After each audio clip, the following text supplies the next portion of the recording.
বরাবরের মতোই গেম চেঞ্জারের পক্ষ থেকে প্রথমে আপনাদের সবাইকে স্বাগত জানাচ্ছি যারা আমাদের সাথে আজকের এই সেশনটিতে জয়েন করেছেন।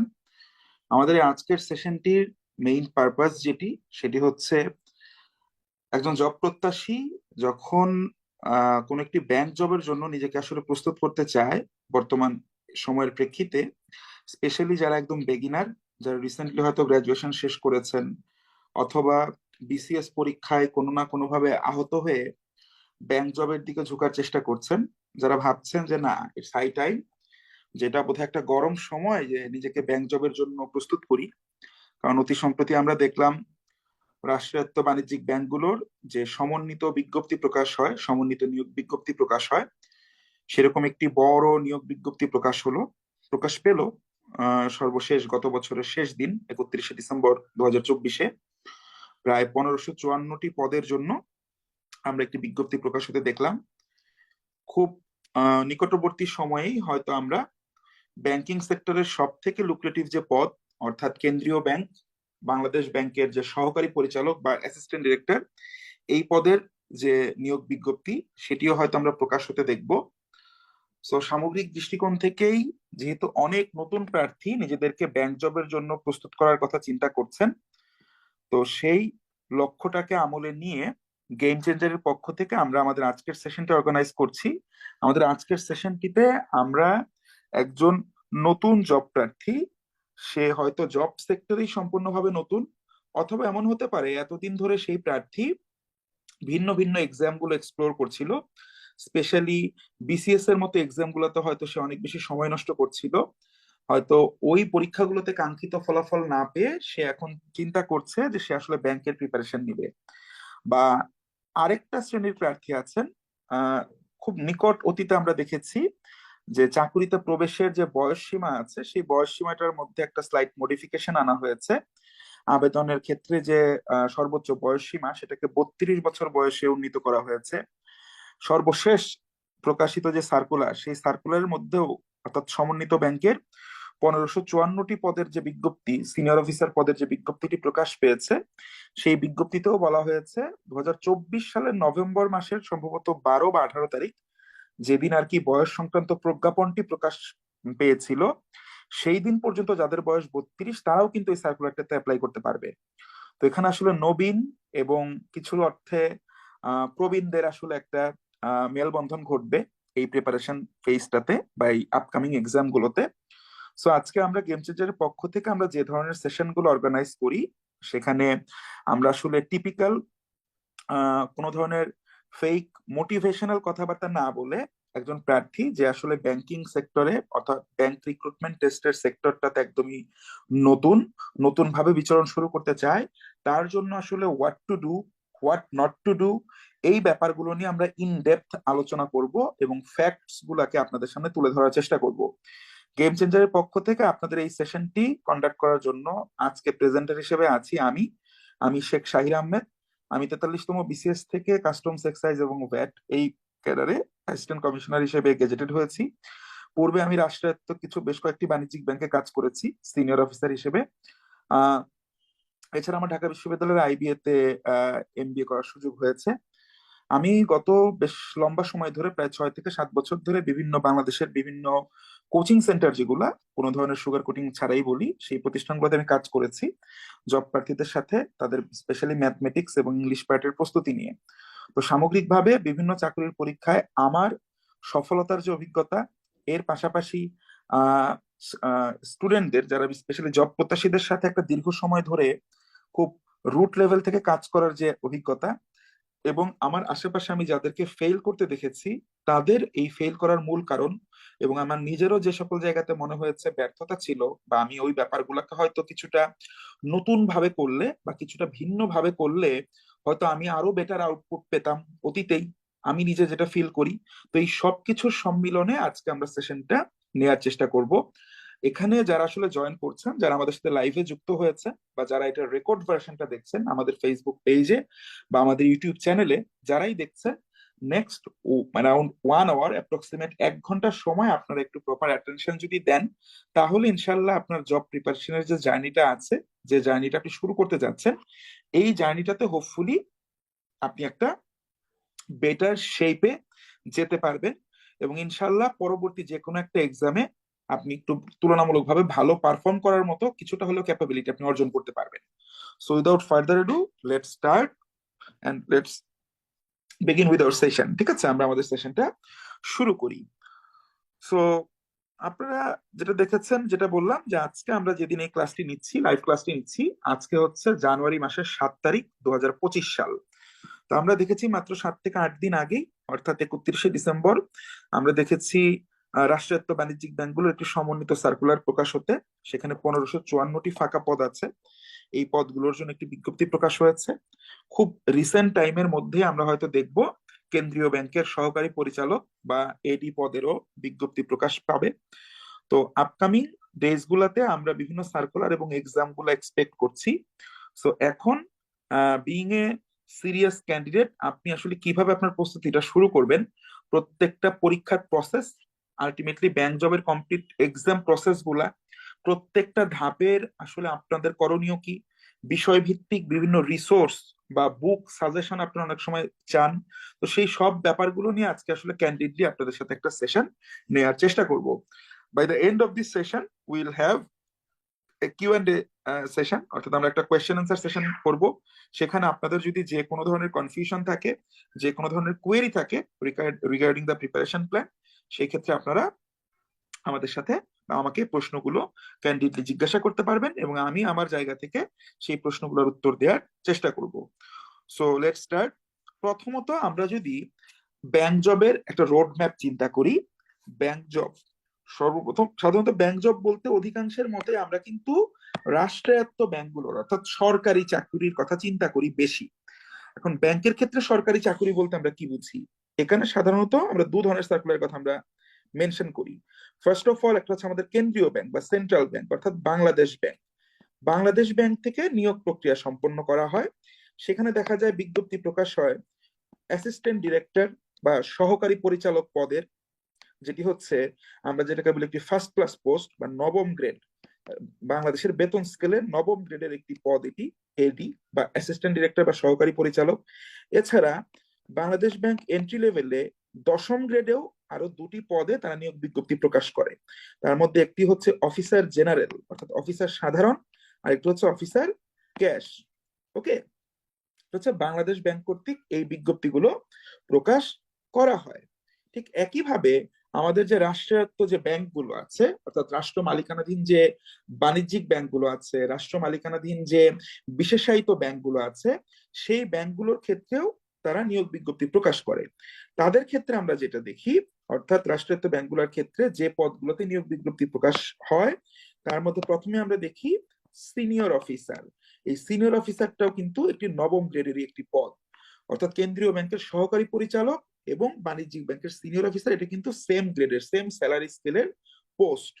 এবং সেই বাণিজ্যিক ব্যাংকগুলোরও একই রকম ভাবে অফিসার জেনারেল এবং অফিসার ক্যাশ পদেরও বিজ্ঞপ্তি প্রকাশিত হয়, যেগুলো হচ্ছে দশম গ্রেডের পদ।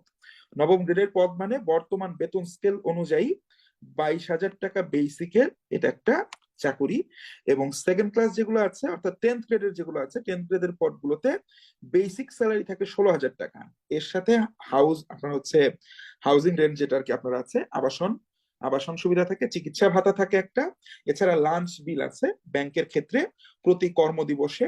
আগে 200 টাকা করে ছিল, কেন্দ্রীয় ব্যাংক অতি সম্প্রতি এটা আপডেট করে 400 টাকা করেছে, যার ফলশ্রুতিতে বাণিজ্যিক ব্যাংকগুলো বা রাষ্ট্রায়ত্ত ব্যাংকগুলো ধীরে ধীরে 400 টাকা করে প্রতি কর্মদিবসের জন্য দৈনিক লাঞ্চ ভাতা তারা প্রণয়ন করছে।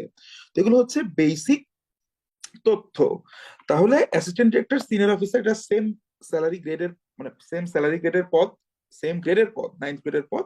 তবে কেন্দ্রীয় ব্যাংকের ক্ষেত্রে সেটাকে বলা হয় অ্যাসিস্ট্যান্ট ডিরেক্টর, অন্যান্য ব্যাংকের ক্ষেত্রে সেটা হচ্ছে সিনিয়র অফিসার। ওকে, আচ্ছা, এখন যদি আমরা চিন্তা করি, এটা হচ্ছে ভেরি বেসিক ইনফরমেশন। তা আমরা যখন ব্যাংক জবের কথা চিন্তা করতেছি যে আমাদের একটা ব্যাংক জব পেতে হবে, তখন আসলে আমরা কোন জবের কথা চিন্তা করছি? তখন মেইনলি আমরা এই বাংলাদেশ ব্যাংক বা রাষ্ট্রায়ত্ত যে ব্যাংকগুলো আছে সেই ব্যাংকগুলোর কথা আমরা চিন্তা করছি। এখানে একটু বলে নেই, কম্বাইন্ড ব্যাংকের যখন বিজ্ঞপ্তিগুলো প্রকাশ হয়, তখন আপনারা আসলে কোন কিভাবে আপনারা চয়েস লিস্ট দিবেন, কোন ব্যাংকগুলোকে আগে রাখবেন, কোন ব্যাংকগুলোকে পরে রাখবেন, এই সংক্রান্ত অনেক কনফিউশন আপনাদের মধ্যে থাকে। সেটা নিয়ে আমরা অতি সম্প্রতি অর্থাৎ গত 4 তারিখে সম্ভবত আমরা একটা সেশন নিয়েছি কিভাবে আপনি চয়েস লিস্টটা পূরণ করতে পারেন, এবং অ্যাকচুয়াল ফ্যাক্টস গুলো কি, যাতে করে আপনাদের কনফিউশনটা কিছুটা হলে আমরা দূরীভূত করতে পারি। তো সেই ক্লাসটা আপনারা দেখে নেবেন, আমরা জুমেও সেই ক্লাসটার লিঙ্ক দিয়ে দিচ্ছি। এছাড়া আমাদের ফেসবুকে যে এই যে আমাদের যে আমরা কি বলে যখন আমরা এই ক্লাসটা দিচ্ছি ফেসবুকে আমরা কমেন্ট বক্সে দিয়ে দিচ্ছি। এছাড়া ইউটিউবে আমাদের ডেসক্রিপশনে বা কমেন্ট বক্সে আমরা সেই ক্লাসের লিঙ্ক আমরা দিয়ে দিব, সেই ক্লাসটা আপনারা অবশ্যই দেখে নেবেন। আচ্ছা, তো এছাড়া তাহলে আগে আমরা যদি এই রাষ্ট্রায়ত্ত ব্যাংকগুলোর কথা বলি, এখানে ফুল রিক্রুটমেন্ট প্রসেস অর্থাৎ সম্পূর্ণ নিয়োগ প্রক্রিয়াটা 3টি ধাপে সম্পন্ন হয়। প্রথম যে ধাপটি আছে সেই ধাপটিকে আমরা বলি প্রিলিমিনারি স্টেজ। ঠিক আছে, এই প্রিলিমিনারিটা মূলত হচ্ছে একটি এমসিকিউ বেসড এলিমিনেশন প্রসেস। এটা কিন্তু কেতাবি কথা না, এটা আমি বলতেছি। অর্থাৎ প্রিলিমিনারি ধাপটা হচ্ছে মূলত MCQ, multiple choice question based একটা বাদ দেওয়ার প্রক্রিয়া। প্রিলিমিনারি পরীক্ষাটা হচ্ছে মূলত যারা পরীক্ষার রিয়েল ক্যান্ডিডেট, মূল যারা কম্পিটিটর, মূল যারা প্রার্থী, সেই প্রার্থীদেরকে বাছাই করা, যারা আগাছা তাদেরকে ছাঁটাই করা, তাদেরকে বাদ দেওয়া। অর্থাৎ যারা অ্যাকচুয়াল প্রার্থী না, সরকারি ব্যাংকে আবেদন করার জন্য 200 টাকা প্রয়োজন হয়, কোনো এক এক সময় টাকাও প্রয়োজন হতো না বা হয় না। তো আউট অফ কিউরিয়াসিটি শুধুমাত্র যারা অ্যাপ্লাই করেছে, যাদের আসলে কোনো ধরনের প্রিপারেশন নাই, যারা আসলে যোগ্য না, তাদেরকে বাদ দেওয়ার প্রক্রিয়াটা হচ্ছে প্রিলিমিনারি। ওকে, এই ধাপটা যারা পার হতে পারে, যারা উতরাতে পারে, তারা দ্বিতীয় যে ধাপে অবতীর্ণ হয়, দ্বিতীয় ধাপের যে পরীক্ষাটা সেটা হচ্ছে রিটেন পরীক্ষা। আমরা প্রত্যেকটা ধাপ নিয়ে আলাদা করে বলবো, কথা বলবো। আগেই বলেছি প্রত্যেকটা সাবজেক্ট, সাবজেক্ট ভিত্তিক সোর্স, সবকিছু নিয়ে আমরা কিন্তু কথা বলবো। ওকে, সো দ্বিতীয় ধাপে যেটা আছে সেটা হচ্ছে রিটেন এক্সাম। এটাকে আমি কি বলছি দেখেন, দ্য রিয়েল এক্সাম। মূলত আপনি একটি ব্যাংকের চাকরি পাবেন কি পাবেন না সেটা আসলে সম্পূর্ণভাবে নির্ধারিত হয়, বা একদম সিংহভাগে কিন্তু নির্ধারণ হয়ে যায় আপনি রিটেন এক্সামে কেমন পারফর্ম করছেন সেই পারফরমেন্সের উপর বেস করে। Okay, sorry, last but not the least, written পরীক্ষাটা দ্বিতীয় যে ধাপ, অর্থাৎ এই রিয়েল পরীক্ষা যেটাকে বললাম, এই ধাপটা যারা উতরাতে পারে, এই ধাপটা যারা পাশ করতে পারে, তাদের জন্য যে তৃতীয় ধাপটা থাকে সেটা হচ্ছে ভাইবা। এবং রাষ্ট্রায়ত্ত ব্যাংকগুলোর ক্ষেত্রে আমি যেটা মনে করি, ভাইবাটা অনেকাংশেই ওয়ান কাইন্ড অফ ফর্মালিটি। এটার সাথে অনেকে দ্বিমত পোষণ করতে পারে, but I don't give a shit. আমার এতে কিছু আসা যায় না, আমি উইথ ডিউ রেসপেক্ট আমি সেটার সাথে দ্বিমত পোষণ করি। কারণ ব্যাংকের ক্ষেত্রে যে ব্যাপারটা ঘটে, রিটেন এক্সাম, প্রিলিমিনারি এক্সামটা হয় একটু পরে আমরা দেখবো, এটা 100 মার্কের একটা এক্সাম। এবং এই পরীক্ষার এই ধাপে কে কত মার্কস পেল সেইটা কোনোভাবেই চূড়ান্ত ফলাফলের মধ্যে গিয়ে যোগ হয় না। এটা শুধু একটা বাছাই পরীক্ষা, বাছাইয়ের ধাপ। রিটেন এক্সামটা হয়, ব্যাংকের রিটেন এক্সামটা হয় 200 মার্কের একটি এক্সাম। এটি একটি 2 ঘন্টা মেয়াদী এক্সাম। সো এই 200 মার্ক, এই 200 মার্কের পরীক্ষা যারা পাশ করতে পারে, অর্থাৎ যারা ভাইবায় অবতীর্ণ হওয়ার সুযোগ পায়, ভাইবাতে মার্কস বরাদ্দ থাকে হচ্ছে 25।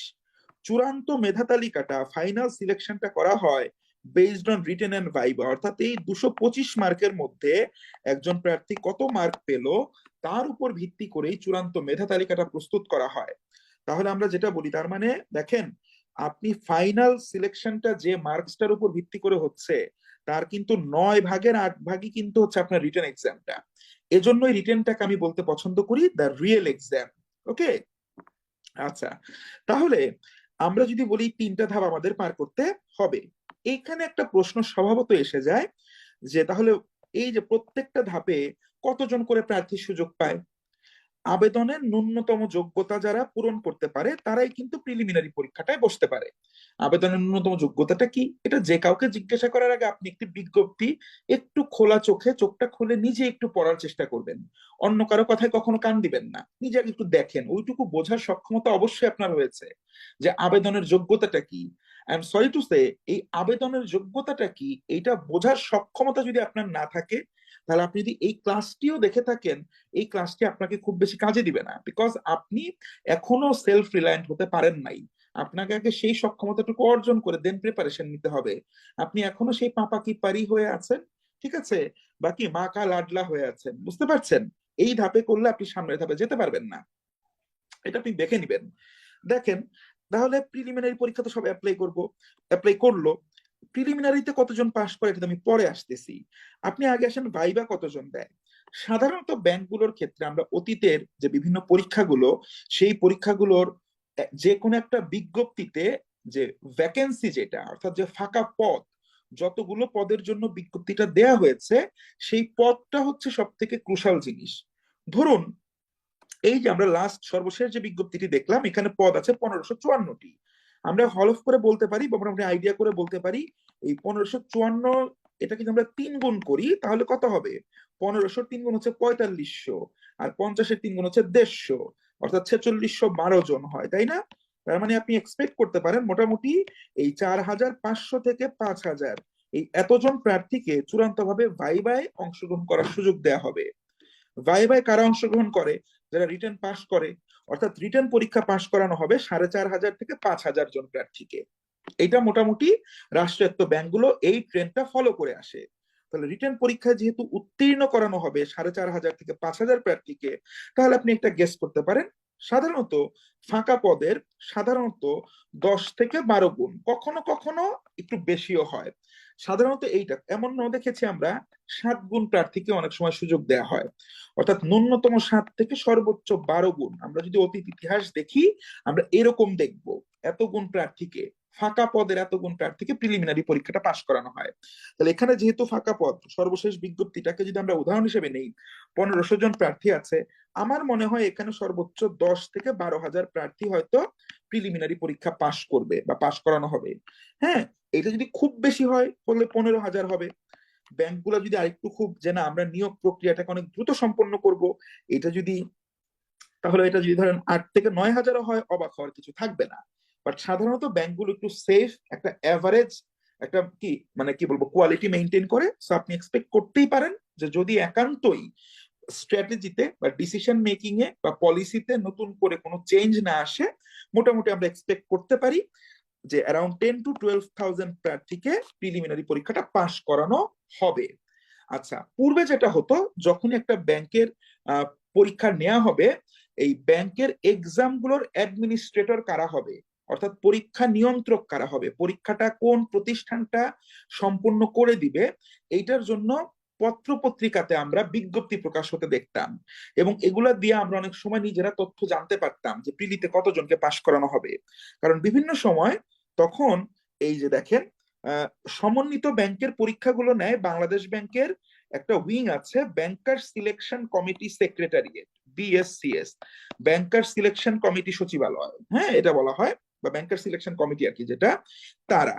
আর বাংলাদেশ ব্যাংকের নিজস্ব নিয়োগ, AD, officer general, officer cash, এইটা নেয় হচ্ছে তাদের HRD 1। তো দুটো পরীক্ষা কিন্তু দুই জায়গা থেকে আলটিমেটলি কি কন্ডাক্ট করা হয়। তো ধরেন পূর্বে আমরা দেখেছি, অতীতে আমরা দেখেছি যে একটা পরীক্ষার কারা সম্পন্ন করবে এটার জন্য তারা বিজ্ঞপ্তি, যেটাকে আমরা বলি টেন্ডার বলতাম না, সেই টেন্ডার গুলো পত্রিকায় চলে আসতো, যে ন্যূনতম, হ্যাঁ, যখন আবেদন প্রক্রিয়া সম্পন্ন হয়ে যেত, তারপর আমরা পত্র পত্রিকায় দেখতে পেতাম যে কম বেশি, হ্যাঁ কম বেশি 1,20,000 প্রার্থীর 1 ঘন্টা মেয়াদী প্রিলিমিনারি পরীক্ষা, এবং কম বেশি কথা কথা বলে দিল 8 থেকে 10 হাজার প্রার্থীর 2 ঘন্টা মেয়াদী লিখিত পরীক্ষা নেওয়ার জন্য দরপত্র আহ্বান করা হচ্ছে। তো ওই দরপত্রগুলো দেখে অনেক সময় বিভিন্ন আপডেট দাতা পেজগুলোতে বা আমরা বলতে পারতাম যে হ্যাঁ প্রিলিতে টেকাবে 8 থেকে 10 হাজার।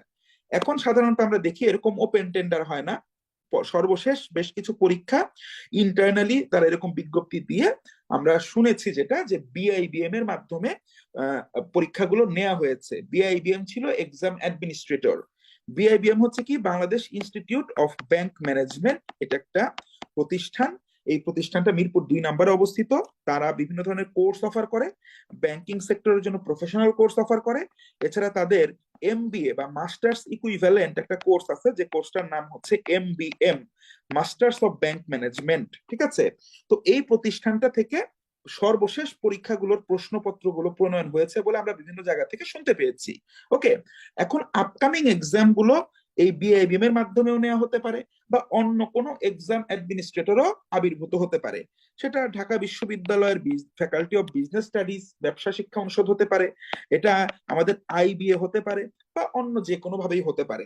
এটা কে নিবে না নিবে এটা একজন প্রার্থী হিসেবে আপনার আমার ক্ষমতায় নাই, আপনার আমার দখল, আমাদের আমাদের হরাইজনের ভেতরে এই জিনিসটা নাই।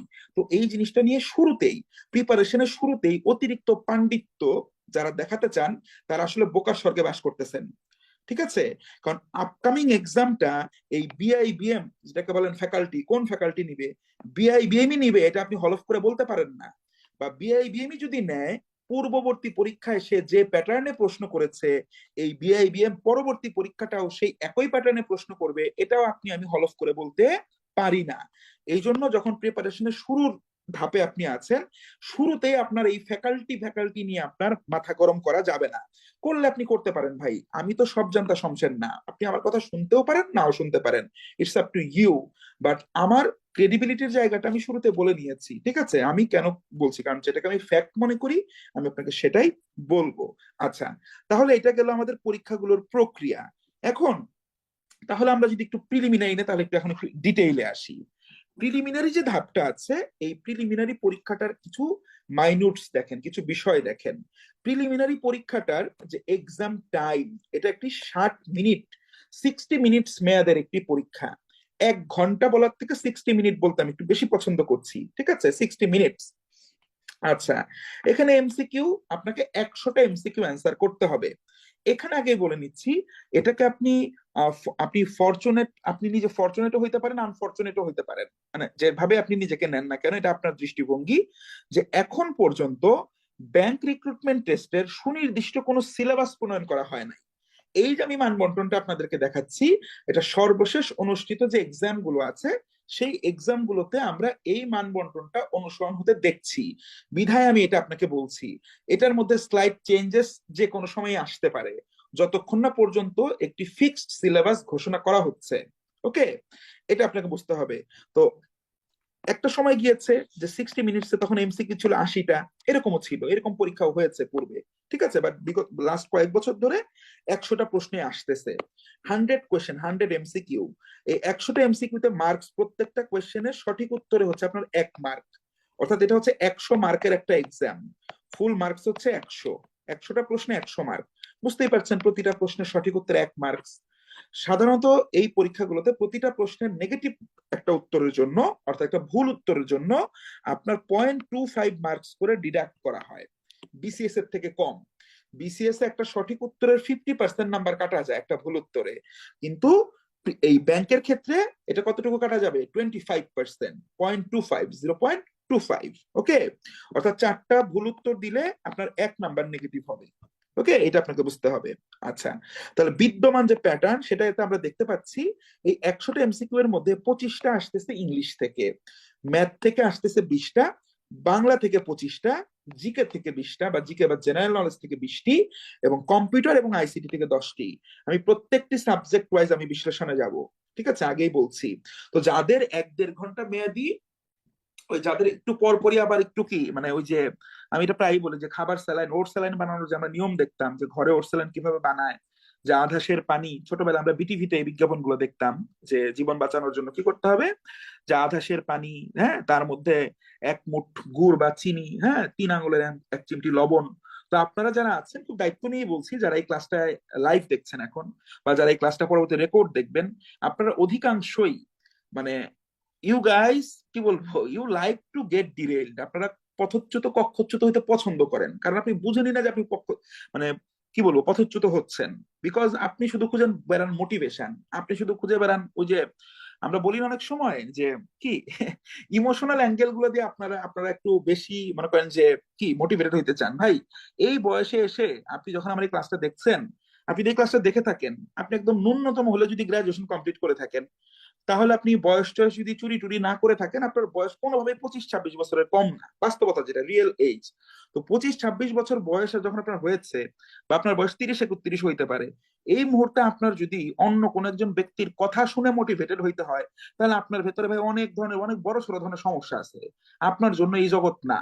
ঠিক আছে, আপনি শুধু ইমোশনালি ম্যানিপুলেটেড হবেন 2 বছর 3 বছর 4 বছর, মানে উল্টাপাল্টা চেষ্টা চেষ্টা করে পরে সিস্টেমকে গালি দিয়ে বের হয়ে যাবেন।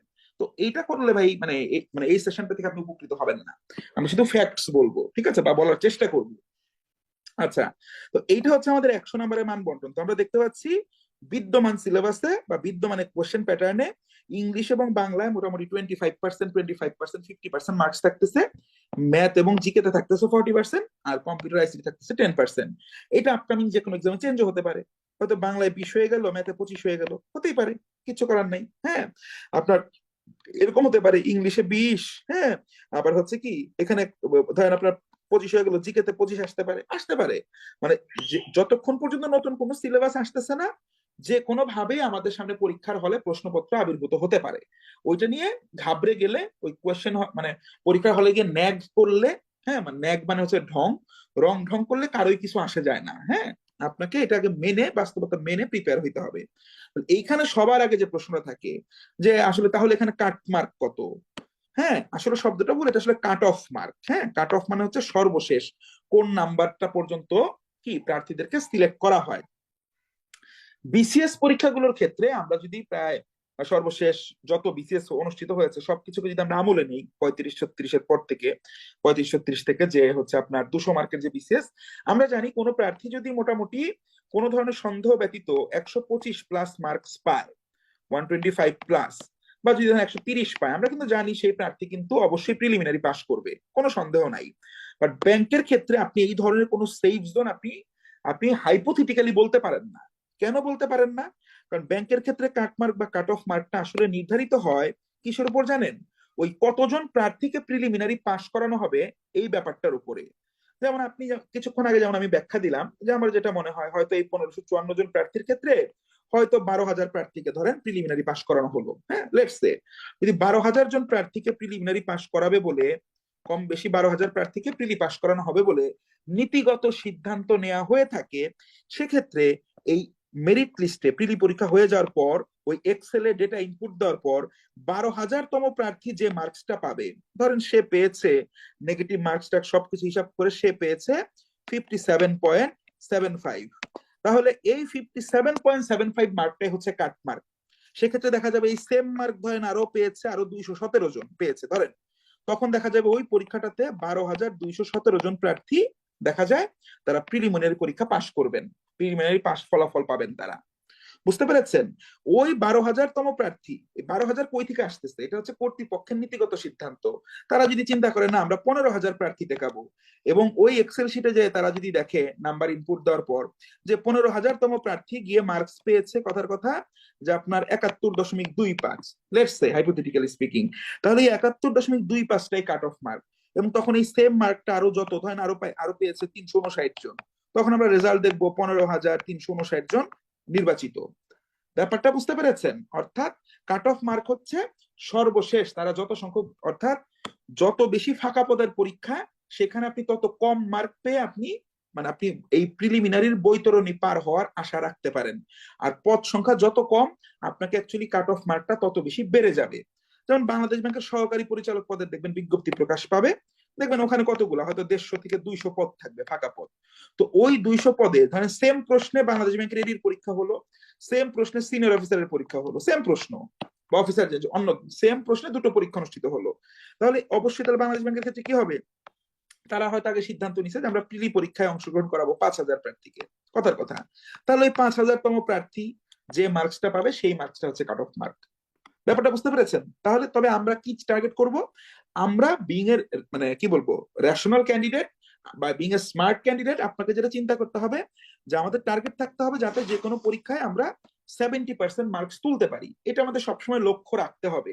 হ্যাঁ, কখনো কখনো হবে প্রশ্নের কোয়ালিটি যখন অ্যাভারেজের থেকে একটু ডিফিকাল্ট হবে, একটু ডিফিকাল্ট হয়, অ্যাভারেজের থেকে ডিফিকাল্ট, বিগত বছরের কোশ্চেন একটু কম আছে, একটু নতুন ধারার প্রশ্ন একটু বেশি আছে, বা একটু লেংদি লেংদি ম্যাথ দিয়েছে, আমরা এরকম যখন বলি প্রশ্ন একটু কঠিন হবে, প্রশ্ন একটু নতুনত্ব থাকবে, তখন দেখবেন এই 15,000 প্রার্থী টেকালেও অনেক সময় এমনও হয়েছে যে 40-এর ঘরে মার্কস পেয়েও কিন্তু পরীক্ষায় প্রিলিমিনারি পাশ করেছে।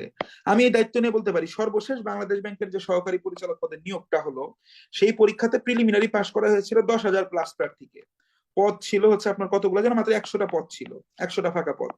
ওখানে প্রিলি একটু বেশি পাশ করানো হয়েছিল, এত বেশি প্রিলি পাশ করানোর কথা ছিল না। তো ওই পরীক্ষায় এমনও আছে যারা একদম নেট সব কেটে কুটে যারা 39-এর মতো মার্কস পেয়েছিল, তারাও কিন্তু প্রিলিমিনারি পরীক্ষা পাশ করেছিল।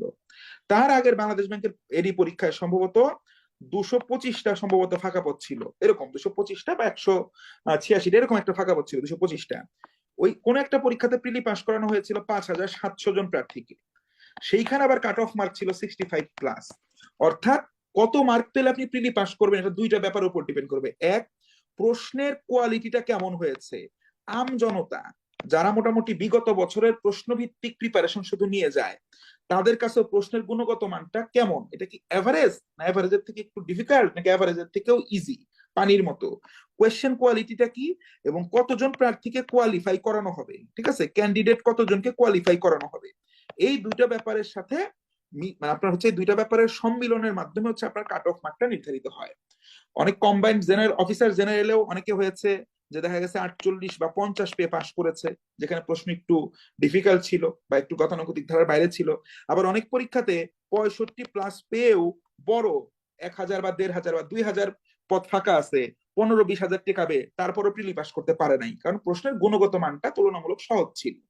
এই হচ্ছে কাট অফ মার্কের স্টোরি। এখানে সুনির্দিষ্ট কোনো উত্তর হয় না, আপনাকে এই ব্যাপারটা বুঝতে হবে। আপনাকে সবসময় গিভেন এক্সামে আপনি যে এক্সামটার জন্য প্রিপেয়ার হচ্ছেন, সেখানে আপনাকে একটা বেস্ট পসিবল পারফরমেন্স আপনাকে দিতে হবে। Okay, now let's talk about subject wise preparation strategy.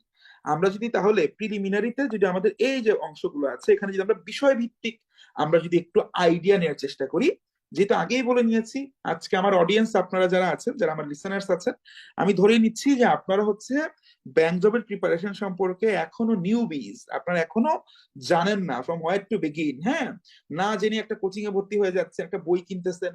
ভাই দিন শেষে যেমন আমার এটাও তো একটা কোচিং, আমারও তো অবশ্যই এখানে কি, আমি এরকম চ্যারিটি করতেছি না, আমার এখানে দেখা যাবে যে কি আসবে, হয়তো আপনি দেখবেন যে এখানে কি, মানে আমারও তো কিছু কি বিজনেস পারপাস আছে, ওগুলো হয়তো আমি পরে বলবো, বাট ইনিশিয়ালি আমি যে ফ্যাক্টস গুলো আপনাকে বলতেছি, আপনি আগে নিজে বুঝতে হবে। আপনি যদি আগে সেলফ এম্পাওয়ার্ড না হন, নিজে থেকে নিজের বোঝার বা বোধগম্যতার যে ক্ষমতা আছে এটা যদি আপনি ডেভেলপ না করেন, তাহলে কিন্তু আপনি সামনের পরীক্ষাগুলোতে ভালো করতে পারবেন না। ওকে, তো এটাকে আপনাকে নিজে বুঝতে হবে। প্রথম যেটা, আমি যদি সাবজেক্ট ওয়াইজ প্রিপারেশন স্ট্র্যাটেজি বলি ইনিশিয়ালি, তাহলে প্রথমে আসেন ইংলিশ। ইংলিশ নিয়ে আমরা বলছি, আমরা দেখতে পাচ্ছি আমাদের প্রিলিমিনারি পরীক্ষায় বর্তমান যে মান বন্টন, সেই মান বন্টন অনুযায়ী 25 অর্থাৎ 25% অফ দ্য টোটাল মার্ক কিন্তু আমরা দেখতেছি ইংলিশ অংশটাতে আছে। এখন ব্যাংক জবের ইংলিশ পরীক্ষার প্রশ্নগুলো আসলে কেমন হয়, আমরা যেটা বলতেছি সব হচ্ছে আমাদের অভিজ্ঞতা লব্ধ এবং বিগত যে পরীক্ষাগুলো হয়েছে সেগুলোর প্রশ্নগুলো বিশ্লেষণ করে প্রাপ্ত আইডিয়া। আপকামিং এক্সাম গুলো, তুই যে আবার বলছি, আনফরচুনেটলি কোনো ফিক্স সিলেবাস নাই। এখানে আমরা যা বলছি এটা একদম সবকিছু একদম আকাশ পাতাল পরিবর্তন হয়ে যাবে, এটা আসলে হওয়ার না। যদি হয় সেটা তো সবার জন্যই সেম, তাই না? আপনাকে কি চিন্তা করতে হবে, আপনি যাতে এভারেজ একজন প্রার্থীর থেকে এগিয়ে থাকেন, এটা হবে আপনার মোটো। ওকে, সো এই যে ইংলিশে 25টা কোয়েশ্চেন আসে, আমরা যদি চিন্তা করি এই 25টা কোয়েশ্চেনের মধ্যে আসলে আমরা দুই টাইপের কোয়েশ্চেন দেখতে পাই। আপনাকে সবার আগে বুঝতে হবে এখানে দুই টাইপের ট্রেন্ড আছে। নাম্বার ওয়ান হচ্ছে ইংলিশের একদম বেসিক গ্রামার বেস কিছু কোয়েশ্চেন আসবে, একদম বেসিক গ্রামার, ইংলিশ ব্যাকরণ, যেগুলো আমরা মোটামুটি ছোটবেলা থেকে মোরলেস পড়ে আসতেছি। এটা হচ্ছে প্রথম অংশ। আর দ্বিতীয় যে অংশটা, এই দ্বিতীয় অংশটা হচ্ছে কমপ্লিটলি মেমোরাইজিং আইটেমস, অর্থাৎ হচ্ছে আপনার সম্পূর্ণ আপনাকে মুখস্থ করতে হবে, আপনার মুখস্থ বিদ্যার আইটেম।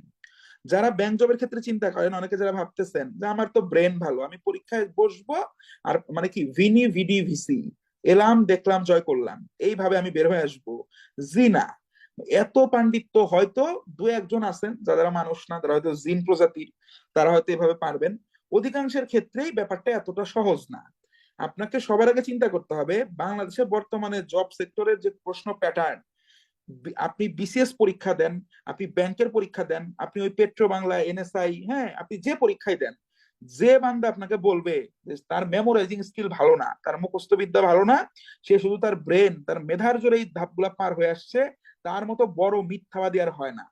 কারণ বর্তমানে যে কোয়েশ্চেন প্যাটার্ন, আপনি যদি শুধু বলেন সেই যে টিউশনির স্টুডেন্টদের যে কথা বললে, যারা টিউশনি করেন রিলেট করতে পারবেন, আপনার স্টুডেন্ট সম্পর্কে যে কথাটা বললে গার্জেন খুব খুশি হয়, সেটা কি?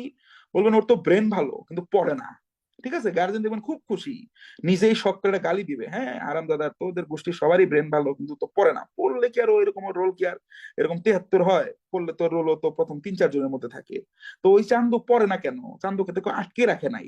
তো আপনারা যারা ভাবতেছেন যে আমাদের তো খুব ব্রেন ভালো, আমি তো মুখস্থ করতে পারি না, পড়তে পারি না, get the hell out of here, এখান থেকে পালান। আপনার এখানে কোনো জায়গা নাই। মানলে মানেন, হ্যাঁ না মানলে নাই, কোনো কিচ্ছু করার নাই। আপনাকে আপনার মেমোরাইজিং স্কিলে শান দিতে হবে হবে হবে। এটা না দিতে পারলে বর্তমানে এই জব সেক্টরে আপনার কোনো জায়গা নাই, plain and simple as that. এটার অন্য কোনো অল্টারনেটিভ নাই। এখন মেমোরাইজিং স্কিলে আপনাদের অধিকাংশের অবস্থা খুব মানে কি বলবো তথই বচো। কারণ কি? কারণ আপনি আপনার লাইফের সব থেকে ভ্যালুয়েবল যে টাইপ জিনিসটা, সেই জিনিসটা আপনি আজাইরা কাজে ব্যয় করতেছেন। হ্যাঁ, I am not sorry at all for my choice of words, কারণ এগুলো আপনার অভ্যস্ত। সেটা কি? আপনার ক্রিঞ্জ ক্রিঞ্জ কন্টেন্ট দেখবেন, ফেসবুকে স্ক্রল করবেন দিনের মধ্যে মোটামুটি 7 ঘন্টা। তো যখন আপনি এত বেশি স্ক্রল করবেন, আপনার তো অ্যাটেনশন স্প্যান বা মনোযোগের ক্ষমতাটা তো কমে যাবে। এই জন্য আপনি কোনো কিছু পরে মেমোরাইজ করতে পারবেন না। এই জন্য বলছি না যে আপনি ডিভাইস ইউজ করা একদম বন্ধ করে দেন, নো, অবশ্যই ডিভাইস গুলাকে আপনি প্রপারলি কিভাবে কাজে লাগাইতে পারেন নিজের প্রিপারেশনের জন্য সেটা শিখতে হবে। এবং আজাইরা ক্রিঞ্জ ক্রিঞ্জ কন্টেন্ট, ওই হিরো আলম কি করছে, ওই অমুকে কি করছে, এগুলো দেখতেছেন। হিরো আলম ঠিকই রেভিনিউ জেনারেট করতেছে, রিপন ভিডিও ঠিকই রেভিনিউ জেনারেট করতেছে, আর আপনি চান 22,000 টাকা স্যালারি একটা চাকরি পাওয়ার জন্য 5 বছর চেষ্টা করে কিছুই করতে পারতেছেন না। ঠিক আছে, একটু বুঝেন, বুঝতে পারতেছেন? তো এত বেশি মানুষকে তুচ্ছতাচ্ছিল্য করতে করতে নিজে ওই লেভেলে নিজেকে নিয়ে যায় না। হ্যাঁ, আপনি হচ্ছেন সব থেকে বড় বোকা যদি আপনি আপনার লাইফের সব থেকে, কারণ সময়টা হচ্ছে আমাদের প্রত্যেকের লাইফে নির্ধারিত। আপনি যে ধর্মের অনুসারী হন না কেন, কোন ধর্ম তো আপনার বলে না যে আপনি মরবেন না, আপনি অমর, তাই না? তো আমাদের লাইফে টাইম স্পেন্ডটা খুবই নির্দিষ্ট। তো এই টাইম গুলাকে হাজার কাজে ব্যয় করেন না ভাই। হ্যাঁ, ওই আবার সেই মারফতি লাইনে চলে যাচ্ছি, মোটিভেশনের কথা বলতে আসি নাই। তো যেটা বলছি, নাম্বার 1 হচ্ছে আপনার গ্রামার বেসড আইটেম, নাম্বার 2 হচ্ছে মেমোরাইজিং আইটেম। আপনি যদি খুব প্রপারলি আপনি যদি কোয়েশ্চেন গুলোকে অ্যানালাইসিস করেন, সেই ক্ষেত্রে আপনার কাছে যেটা আউটপুট আসবে, অ্যারাউন্ড এই 25টা প্রশ্নের মধ্যে সরাসরি গ্রামার বেসড, হ্যাঁ সরাসরি গ্রামার বেসড কোয়েশ্চেন দেখবেন সর্বোচ্চ গেলে 7টা থেকে 10টা থাকবে। কোন পরীক্ষা 1টা 2টা বেশি থাকতে পারে, আইডিয়ালি থাকে না। সরাসরি গ্রামারের নিয়ম ভিত্তিক যে প্রশ্নগুলো আছে, নট অনলি বাট অলসো হইলে আমার ভার্বটা হচ্ছে বাট অলসো এর পরে মানে কি তার সবচেয়ে নিয়ারেস্ট যে সাবজেক্টটা আছে সেই সাবজেক্টকে অনুসরণ করবে। এই ধরনের নিয়ম কানুন, সরাসরি নিয়ম কানুনের উপর ভিত্তি করে প্রশ্ন সর্বোচ্চ 7টা থেকে আপনি 10টা পাবেন। বাকি যে প্রশ্নগুলো অর্থাৎ 15 থেকে 18টা প্রশ্নই থাকবে আপনার এই বিভিন্ন ধরনের মেমোরাইজিং আইটেমের উপর ভিত্তি করে, মুখস্থ বিদ্যার আইটেমের উপর ভিত্তি করে। এখন দেখেন, গ্রামার বেসড আইটেম গুলো আপনাকে অবশ্যই শিখতে হবে। তাহলে বলবেন গ্রামার তোমার বেশি পড়ার দরকার নাই। নো, যদিও প্রিলিমিনারি অংশে এই 25টা প্রশ্নের মধ্যে প্রশ্নের প্যাটার্ন অনুযায়ী গ্রামার অংশের গুরুত্ব অনেক কম, তারপরেও এখানে যে 7টা থেকে 8টা সরাসরি গ্রামারের নিয়ম দিয়ে যে প্রশ্নগুলো আসবে, ওই প্রশ্নগুলোর উত্তর যখন আপনি দিতে পারবেন, এইটা আপনার জন্য কোনো কি বাহবা পাওয়ার মতো কোনো কাজ না। অর্থাৎ এটার জন্য আপনি তালি এক্সপেক্ট করতে পারবেন না যে তালি দাও দিছি আমি তো পারলাম এটা, নো। বরং এটা না পারলে আপনি প্রতিযোগিতা থেকে ছিটকে যাবেন। অর্থাৎ এখানে সরাসরি গ্রামার বেস যদি ধরেন 10টা প্রশ্ন থাকে, এর মধ্যে 6টা প্রশ্ন থাকবে যেটা সবাই পারে, যার মোটামুটি চেতনা কাজ করে, যে মোটামুটি মানে মানে বাংলাদেশের লেখাপড়া করছে বা বুঝে বললাম তো পাশ করে গেছে, সেই 6টা প্রশ্ন পারবে। তো এই 6টা প্রশ্ন পারাটা কোনো ধরনের সার্থকতা না, বরঞ্চ এগুলা অতিরিক্ত পাণ্ডিত্য দেখিয়ে স্কিপ করে যদি যান, নিয়মটা ভুলে গেছেন, আপনার মনে নাই সরাসরি গ্রামারের নিয়ম, আপনি এটা পিছিয়ে গেলেন মানেই হচ্ছে আপনি ঘাস গোত্রীয় সব থেকে বড় উদ্ভিদটা খাওয়ার জন্য রেডি হচ্ছেন। ঠিক আছে, এগুলো আপনাকে জানতে হবে। এগুলো জানা, তাহলে প্রথম কারণ হচ্ছে প্রতিযোগিতা থেকে ছিটকে না পড়া। আর মোস্ট ইম্পর্টেন্ট থিং যেটা, আপনি যদি এই বেসিক গ্রামারের উপর আপনার লার্নিংটাকে স্ট্রং না করেন, যদিও প্রশ্ন হয়তো গিয়ে আপনি 10টা পাবেন বা 12টা পাবেন, তারপর আপনাকে এটা খুব মনোযোগ দিয়ে করতে হবে। এজন্যই দেখবেন বিভিন্ন কোচিং সেন্টার গুলোতে গ্রামার বেসড ক্লাসগুলো রাখা হয়। তো অনেক প্রতিষ্ঠান আসলে নিজেরা জানে না যে কেন তারা গ্রামার বেসড ক্লাসগুলো রাখতেছে।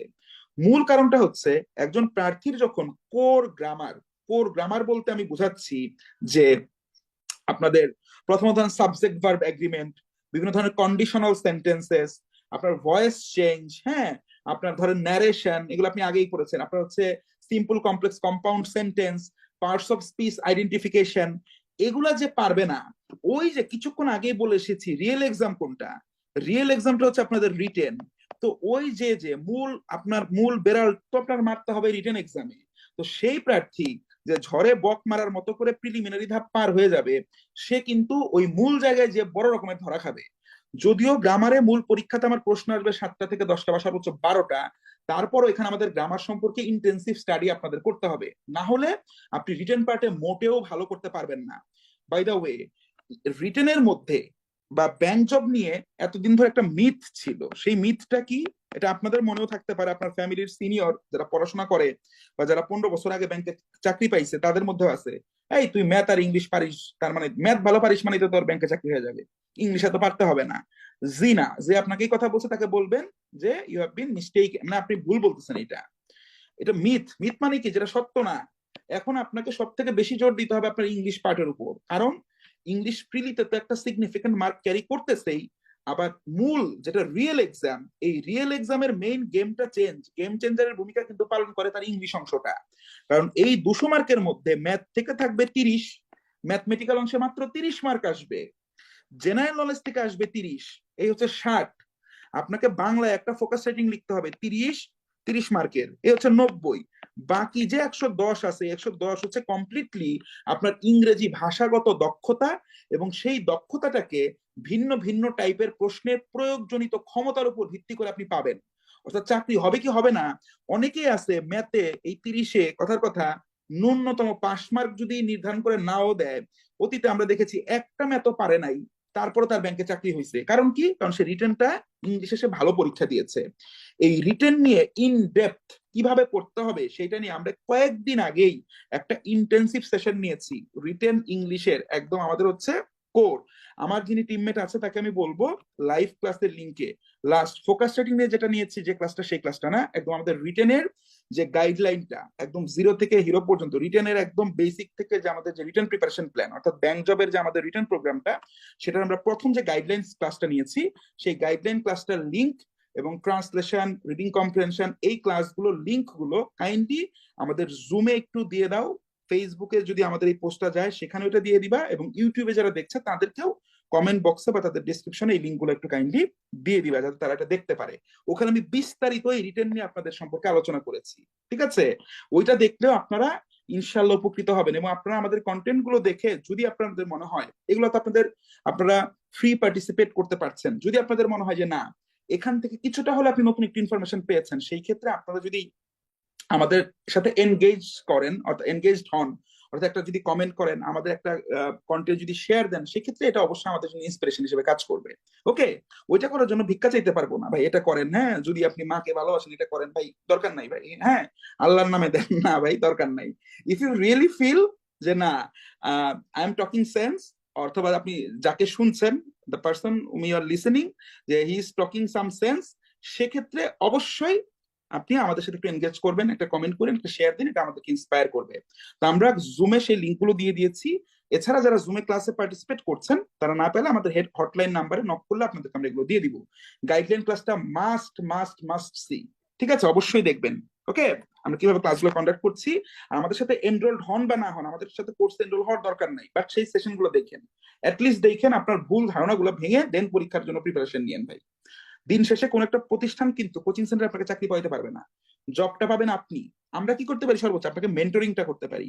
এখন মেন্টরিংটা আপনি কার কাছ থেকে নিবেন, কার মেন্টরশিপ আপনি নিবেন, এটা হচ্ছে একটা মূল বিষয়। Anyways, let's talk about the facts. Okay okay, তো ফার্স্টে যেটা বললাম, তো তাহলে আপনি এই গ্রামার পার্টটাকে আপনাকে ইন্টেন্সিভ ভাবে দেখতে হবে, যাতে করে আপনি সেই রিটেনের ধাপগুলা, রিটেনের ফোকাস রাইটিং, রিটেনের মধ্যে যখন আপনি রিডিং কম্প্রিহেনশনের প্রশ্নের উত্তর দিবেন, আমি আপনাকে বলবো বা আপনাকে শেখানো হবে যে ভাই আপনাকে তো এখানে প্যারাফ্রেজ করতে হবে।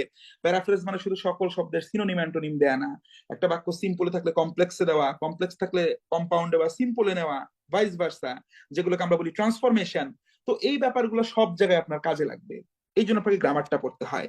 আর বাকি যেহেতু আমাদের মূল আলোচনাটা আজকে হচ্ছে প্রিলি কেন্দ্রিক, তাহলে এই 15 থেকে 18 এই যে মেমোরাইজিং পার্ট, এখানে কি আছে?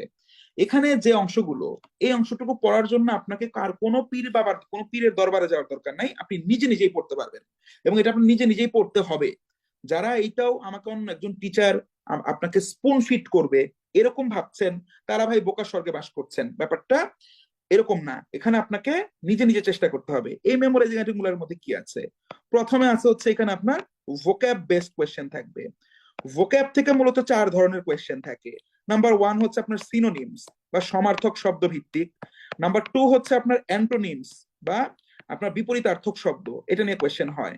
নাম্বার 3 হচ্ছে অ্যানালজি। অ্যানালজি হচ্ছে এক জোড়া শব্দ, ওই জোড়া এক জোড়া শব্দ এ এবং বি এক জোড়া শব্দ, এই শব্দ দুটার মধ্যে যে সম্পর্ক বিদ্যমান এবং এই শব্দ দুটা যে ক্রমে আছে ঠিক একইভাবে বিদ্যমান, এই একই সম্পর্ক একইভাবে কোন অপশনের কোন জোড়ার মধ্যে আছে সেটাকে আমাদের সিলেক্ট করতে হয়, এটা হচ্ছে অ্যানালজি। আর নাম্বার 4 হচ্ছে ফিল ইন দ্য ব্ল্যাঙ্ক। শুধু ভোকাবুলারি অর্থাৎ একটা শব্দের অর্থ জেনে আপনাকে ফিল ইন দ্য ব্ল্যাঙ্ক পূরণ করতে হবে, শূন্যস্থান পূরণ করতে হবে। এই টাইপের কোয়েশ্চেন গুলো মূলত এসে থাকে। এখানে বলে রাখছি এই ভোকাবুলারি অংশ আসলে কিভাবে একজন প্রার্থী পড়বে বা মেমোরাইজিং পার্ট গুলোকে কিভাবে একজন প্রার্থী সাস্টেইনেবল ওয়েতে পড়বে, সেটা নিয়ে কিন্তু আমি ইতোমধ্যে প্রায় 40-45 মিনিট একটা সেশন নিয়ে রেখেছি আপনাদের সুবিধার্থে। কারণ এখানে আমি 1 মিনিট 2 মিনিট বলবো। দেখেন, ভোক্যাব পার্টে সাধারণত একজন জব প্রার্থী, আপনি ওই কোন একটা কোচিং এর লাইব্রেরিতে ঢুকবেন বা মেসের লাইব্রেরিতে যাবেন, হলের মানে আপনার হচ্ছে রিডিং রুমে যাবেন, সর্বাপেক্ষা বেশি সময় তারা ব্যয় করে এই ভোক্যাব পড়ার ক্ষেত্রে। কিন্তু পরীক্ষার হলে এক্সিকিউশন বা অ্যাপ্লিকেশনের কথা যদি চিন্তা করি, তারা যে পরিমাণ সময় ভোক্যাব শিখতে দেয় সেই অনুপাতে কিন্তু তারা কিন্তু আউটপুট পায় না। কেন আউটপুট পায় না? কারণ তাদের লার্নিং প্রসেসটার ভিতরে অনেক ফ্ল থাকে। তো এই প্রসেসটাকে কিভাবে ধীরে ধীরে আমরা একটু ফ্ললেস করতে পারি, কিভাবে এখানে আমাদের খামতিগুলোকে দূর করতে পারি, কিভাবে আমাদের লার্নিংটাকে সাস্টেইনেবল করতে পারি, কোথায় থেকে ভোকাপ করতে পারি, সেইটা নিয়েও কিন্তু আমি একটা কন্টেন্ট বানিয়ে রেখেছি, আধা ঘন্টার মতো কন্টেন্টটা। সেটা আপনারা একটু অবশ্যই দেখবেন, আমি সেই লিঙ্কটা একটু দিয়ে দিতে বলতেছি। ওকে, আচ্ছা। তো ভোক্যাব বেসড আইটেম আমাদের আছে। এর পাশাপাশি কি আছে? এখানে আমাদের থাকবে ওয়ান ওয়ার্ড সাবস্টিটিউশন, অর্থাৎ ইংরেজিতে এক কথায় প্রকাশ, এরকম কিছু প্রশ্ন আসে। হ্যাঁ, a person who always eats meat, একজন ব্যক্তি যে সবসময় মাংস খায় তাকে কি বলা হয়, এরকম। ঠিক আছে, একজন ব্যক্তি যে সবসময় ধরেন আপনার ভাবে ইংরেজিতে এক কথায় প্রকাশ। এরপর আমাদের আসবে কিছু অ্যাপ্রোপ্রিয়েট প্রিপোজিশনস, অ্যাপ্রোপ্রিয়েট প্রিপোজিশনস। ঠিক আছে, এরপর আসবে কিছু স্পেলিং, অর্থাৎ প্রায়শই ভুল বানান প্রয়োগ করি আমরা, মানে ইংরেজিতে অনেক প্রয়োগ হয় কিন্তু আমরা ভুল বানানে লিখি, এরকম কমনলি মিসস্পেলড, প্রায় ভুল বানান লেখা হয়, এরকম কিছু শব্দের বানান আসবে। ঠিক আছে, এরপর যদি আমরা দেখি তাহলে one word substitution, appropriate preposition, spelling. এরপর আমরা এখানে যেটা দেখি, এখানে বিভিন্ন ধরনের ইডিয়মস, ইডিয়মস এন্ড ফ্রেজেস, হ্যাঁ, ইডিয়মস এন্ড ফ্রেজ, এগুলো থেকে প্রশ্ন আসে। বিভিন্ন ধরনের আমাদের গ্রুপ ভার্বস আছে, এই গ্রুপ ভার্বস গুলো থেকে আমাদের প্রশ্ন আসে। সো এই যে এই পার্ট গুলা কিন্তু আলটিমেটলি মানে either you know or you don't, এখানে মাঝামাঝি কোনো জায়গা নাই। ঠিক আছে, তো এগুলো আপনাকে কিন্তু বাজারে প্রচলিত যে কোনো একটা প্রপার রিসোর্স থেকে অথবা অনলাইন ঘেটে আপনাকে কিছু রিসোর্স ঘেটে আপনাকে পড়তে হবে। রিসোর্স নিয়ে আমি কথা বলবো ল্যাটার হাফে, পরবর্তীতে আমি আসতেছি। তাহলে এইভাবে যদি আপনি পড়তে থাকেন, আপনি কোনো ইনস্টিটিউশনাল কি বলবো আপনি গাইডেন্সের ভিতরে থাকেন বা না থাকেন, এই 15 বা 18 কিন্তু আলটিমেটলি আপনাকে নিজে থেকেই আপনাকে পড়তে হবে। মজার ব্যাপারটা হচ্ছে এই দুই পার্টের সম্মিলনই কিন্তু আপনাকে করতে হবে রিটেন ধাপে। যে আপনাকে সঠিক ইংরেজি গ্রামার হচ্ছে আপনাকে কারেক্ট শুদ্ধ ইংরেজি বাক্য লিখতে শেখাবে, এবং আপনি যত নতুন নতুন শব্দ শিখবেন আপনি তত আপনার ভাষার ভেতরে বৈচিত্র্য আনতে পারবেন। তো এই দুইটা জিনিসের সম্মিলনেই কিন্তু আপনার লিখিত অংশের যোগ্যতার আপনার পরিমাপ করা হবে। বুঝতে পেরেছেন? তো ইংলিশ নিয়ে এটা হচ্ছে আমাদের ইনিশিয়াল ফেজ, এই টাইপের কোয়েশ্চেন গুলো মূলত এসে থাকে, আমাদেরকে এই জিনিসগুলো পড়তে হবে। আচ্ছা, এরপর আসেন বাংলা। বাংলার ক্ষেত্রে যেটা হয়, ঐতিহাসিক ভাবে যদি আমরা বলি, মানে অতীত ঘেটে যদি আমরা বলি, ব্যাংকের রিক্রুটমেন্ট টেস্টের বাংলা ধাপটা হচ্ছে মেইনলি আমাদের হচ্ছে, এটা হচ্ছে মাথা ভারী হচ্ছে কিসের উপর, এটা হচ্ছে গ্রামার বা হচ্ছে আমাদের ব্যাকরণ কেন্দ্রিক, ব্যাকরণটা একটু মাথা ভারী, অর্থাৎ এখানে লিটারেচার থেকে প্রশ্ন হয় কিন্তু তুলনামূলক অনেক কম। এখানে লিটারেচার থেকে প্রশ্ন আসে কিন্তু তুলনামূলক কম আসে, গ্রামার বেসড কোয়েশ্চেনটা বেশি আসে। এটা হচ্ছে প্রথম ইনপুট আপনাকে ব্রেইনে নিতে হবে। এখন লার্নিং এর সময় আপনাকে কিছুক্ষণ পরে আমি দেখবেন স্মার্ট প্রিপারেশন স্ট্র্যাটেজি নিয়ে কথা বলবো, তখন আমি আপনাকে বলবো যে গ্রামারের ক্ষেত্রে আপনার কি করণীয়, যে এই গ্রামারের আইটেম গুলোর মধ্যে অনেক আইটেম আছে, বাট আপনি কোন একটা বই কিনে, কোন একটা রিসোর্স, একটা ম্যাটেরিয়াল কিনে, একটা ম্যাটেরিয়াল থেকে মোটেও আপনার কাজ এটা না যে বইয়ের প্রথম পাতা বাংলা সাহিত্যের ইতিহাস পড়া শুরু করলেন, কে প্রথম ব্যাকরণ লিখছে, হ্যাঁ, নাথানেল কি ব্রাসি হ্যালহেড, ম্যানুয়েল দিয়া সামসাও, হ্যাঁ, তারপর কি রাজা রামমোহন রায়, এই যে পড়া শুরু করলেন, হ্যাঁ, বইয়ের প্রথম পেজ থেকে শেষ পেজ পর্যন্ত যাবেন। এইখানে একটা বিষয় সবার আগে ব্রেনে ঢুকান, আপনার এই কমপ্লিট জব প্রিপারেশনের কোনো শেষ নাই। জব প্রিপারেশনের কোনো শেষ নাই। আপনাকে একটা নির্দিষ্ট সংখ্যক পড়া বারবার পড়তে হবে, বারবার আমল করতে হবে। এটা কোনো স্কুলের বা কলেজের প্রথম সাময়িক, দ্বিতীয় সাময়িক, তৃতীয় সাময়িক বা বার্ষিক পরীক্ষা না, যেখানে একটা নির্দিষ্ট পরিমাণ কি আছে, একটা নির্দিষ্ট পরিমাণ আপনার সিলেবাস আছে, এইটুকু আমি পড়লাম তারপর আমি রিভাইজ করব। নো, আপনাকে কিছুক্ষণ পরেই আমি গিয়ে যেটা বলবো, দেখেন যে দেখবেন, আপনাকে আমি বলবো আপনি কিভাবে সাস্টেনেবল প্রিপারেশন নেওয়ার সময় কোর পার্ট আইডেন্টিফিকেশন করবেন। এটা আমি একটু পরে বলতেছি। আপনাকে প্রশ্ন, প্রত্যেকটা বিষয়ের কিছু কোর অংশ আছে, কোর পার্ট আছে। কোর পার্ট বলতে আমি বুঝাচ্ছি, regardless of the exam that you are participating, অর্থাৎ আপনি কোন পদের পরীক্ষা দিচ্ছেন সেটা মুখ্য নয়। Regardless of the exam administrator, অর্থাৎ কে পরীক্ষাটা নিচ্ছে, কোন ফ্যাকাল্টি পরীক্ষাটা নিচ্ছে, সেটাও কোনো বিবেচ্য বিষয় নয়। এই সকল কিছুকে বিবেচনায় না নিলেও আপনি দেখবেন যে কোনো পরীক্ষাগুলোর মধ্যে, যে কোনো ব্যাংকের রিক্রুটমেন্ট টেস্টের মধ্যে আপনি দেখবেন যে সুনির্দিষ্ট কিছু টপিক আছে, যে টপিকগুলো থেকে সবসময় প্রশ্ন আসে। এটা অফিসার ক্যাশ হোক, বা ওই আপনার সিনিয়র অফিসার হোক, বা বাংলাদেশ ব্যাংকের এডি হোক, পরীক্ষা বিআইবিএম নিক, পরীক্ষা বিজনেস ফ্যাকাল্টি নিক, পরীক্ষা আইবিএ নিক, আপনার প্রথম কাজ হচ্ছে ওই আইটেম গুলোকে শুরু থেকে পড়া। আপনি তো একটা ভাষা শিখতে যাচ্ছেন না যে আপনাকে আগে শিখতে হবে ভাষার ইতিহাস, তারপর আপনি শিখবেন ওই হচ্ছে ধ্বনি, তারপর বর্ণ, তারপর শব্দ, তারপর বাক্য, এই রং ঢং করতে যাবেন না। ওই কোর পার্ট, যেটা একটু পরে শেখাবো, কোর পার্টটা আইডেন্টিফিকেশন করা হয়ে গেলে আপনি শুরুতে যে পার্টটা অবশ্যই সব থেকে বেশি এসেছে, সেই হাই ফ্রিকোয়েন্সি পার্ট গুলাকে আপনি আগে পড়া শুরু করবেন। যেমন আপনি যখন বাংলার কোর পার্ট আইডেন্টিফাই করবেন, যে দেখবেন কিছু টপিক আছে, যেমন আমি যদি আপনাকে বলি যে বাংলা প্রশ্নের মধ্যে বিরোচন অংশ, বিরোচন অংশ থেকে প্রশ্ন সব সময় এসে বসে থাকে। বিরোচন বলতে বোঝাচ্ছি এক কথায় প্রকাশ, হ্যাঁ, বাগধারা বা বাগবিধি, প্রবাদ প্রবচন, এগুলো থেকে দেখবেন এক বা একাধিক প্রশ্ন সব পরীক্ষার মধ্যে আছে। তাহলে বিরোচন অংশটা আপনাকে মনোযোগ দিতে হবে। গ্রামারের মধ্যে যদি যান, আইটেমের তো শেষ নাই। আমি এক্সাম্পলটা প্রায়ই দেই, মানে এক্সাম্পল হিসেবে দেওয়ার জন্য, যেমন আমার লাইফে আমাকে যদি আপনি প্রকৃতি প্রত্যয় নিয়ে কোনো প্রশ্ন করেন, আমি দিতে পারবো না, আমি জানি না। আমি আমার লাইফে কোনো পরীক্ষার আগে প্রকৃতি প্রত্যয় পড়ি নাই। তাতে আমার এই যে রাষ্ট্রায়ত্ত বাণিজ্যিক ব্যাংকের সিনিয়র অফিসার হিসেবে মোটামুটি 7 বারের মতো সিলেক্টেড হতেও আমার কখনো সমস্যার মুখে পড়তে হয় নাই, বিসিএস ক্যাডার হইতে আমার কোনো সমস্যার মুখে পড়তে হয় নাই। কারণ আমি চিন্তা করছি যে এখানে তো প্রকৃতি প্রত্যয় পড়তে আমি অনুৎসাহিত করতেছি না আবার, হ্যাঁ, এটা আবার মিসগাইডেড হবেন না, আমি জাস্ট একটা এক্সাম্পল দিচ্ছি। যে আমার কাছে মনে হয়েছে প্রকৃতি প্রত্যয়ের মতো একটা বড় বিষয় আমি যত সময় নিয়ে পড়বো, যেহেতু এই বিষয়টা আমার দুর্বলতা আছে বলে আমি মনে করি, আমার দুর্বলতা আছে, এটা আমার উইকনেসের জায়গা, সেই ক্ষেত্রে আমি যেটা চিন্তা করেছি যে আমি এটা পড়বোই না। বরঞ্চ আমি প্রপারলি যখন প্রশ্ন অ্যানালাইসিস করেছি, তখন আমি দেখেছি যে সুনির্দিষ্ট কিছু বিষয় আছে, যে বিষয়গুলো তুলনামূলক বেশ ছোট। প্রকৃতি প্রত্যয়ের 10 ভাগের 1 ভাগ একটা অধ্যায়, 10 ভাগের 1 ভাগ কন্টেন্ট আছে ওইটার ভেতরে, মাল সামানা আছে, কিন্তু ওইটা থেকে মোটামুটি 10টা পরীক্ষা 7টা পরীক্ষায় প্রশ্ন হয়। তা আমি সব নিজে সবসময় এনকারেজ থাকতাম, ওই টপিক গুলা আমি অপরচুনিটি দেখতাম। এখানে কি অপরচুনিটি দেখলাম, যে আমার এই প্রশ্নগুলা আমি যদি আগে পড়ি, তাহলে অ্যাটলিস্ট আমার 10টার মধ্যে 7টা হচ্ছে, আমার 70% প্রশ্ন পারলে তো আমার হয়ে আরো উপর দিয়ে, হয়ে আরো বেশি। যেমন দেখবেন, আপনি দেখবেন ছোট টপিক বাচ্চ, এই বাচ্চ থেকে দেখবেন প্রায়ই প্রশ্ন হয়। দেখবেন হচ্ছে আপনার ধ্বনি পরিবর্তন, হ্যাঁ, ধ্বনির যে বিভিন্ন বিপর্যয় গুলো আছে, হ্যাঁ, এই ধ্বনি পরিবর্তন থেকে প্রায়শই প্রশ্ন হচ্ছে। তারপর যদি আপনি বলেন শুদ্ধিকরণ, বানান শুদ্ধি, হ্যাঁ, প্রায়শই দেখবেন এখান থেকে প্রশ্ন আসতেছে। শুদ্ধিকরণের কথা যদি আমরা বলি, ঠিক আছে, শুদ্ধিকরণ থেকে প্রশ্ন হচ্ছে। সমাস থেকে প্রশ্ন হয়, আমি বারবার বলি, কিন্তু আপনি একটু লক্ষ্য করে দেখবেন কেন যেন যারা প্রশ্ন প্রণেতা তারা সমাসের মধ্য থেকে বহুব্রীহি সমাস, বিভিন্ন ধরনের অলোক সমাস, হ্যাঁ, অলোক সমাস, এবং হচ্ছে আপনার কর্মধারয় সমাসের যে উপমান বা উপমিত কর্মধারয় সমাস, হ্যাঁ, উপমান উপমিত, কখনো কখনো নিত্য সমাস, এগুলা থেকে প্রশ্ন তারা সব থেকে বেশি করে। তো আমি কোন অন্য সমাস পড়বো না, দ্বিগু সমাস পড়বো না, আমি কি তৎপুরুষ পড়বো না, পড়বো, বাট আগে আমি এগুলা পড়তাম। ব্যাপারটা হচ্ছে এরকম। তারপর দেখতাম পদ, এই যে 10টা পরীক্ষার মধ্যে 5টা পরীক্ষায় দেখতাম অব্যয় পদ বা বিশেষণ পদ নিয়ে কোনো না কোনো প্রশ্ন আসতো, প্রায়ই দেখতাম। তো এটা কি অনুকার অব্যয় নাকি অনন্যই অব্যয়, হ্যাঁ, এটা কোন ধরনের, কোন শব্দ ধরনের বিশেষণ, হ্যাঁ, বা বিশেষ্য, তো বিশেষ্য বিশেষণ অব্যয়, এই পদগুলা নিয়ে অল্প অল্প পড়ার জায়গা, এখান থেকে প্রায় প্রশ্ন আসে। ঠিক আছে, ক্রিয়া থেকে কি আসে না, আসে, বাট দেখবেন ফ্রিকোয়েন্সির ক্ষেত্রে কোনটা বেশি, এগুলো ছিল আমার স্টাডি, আমি সেগুলোর ভিত্তিতে বলতেছি।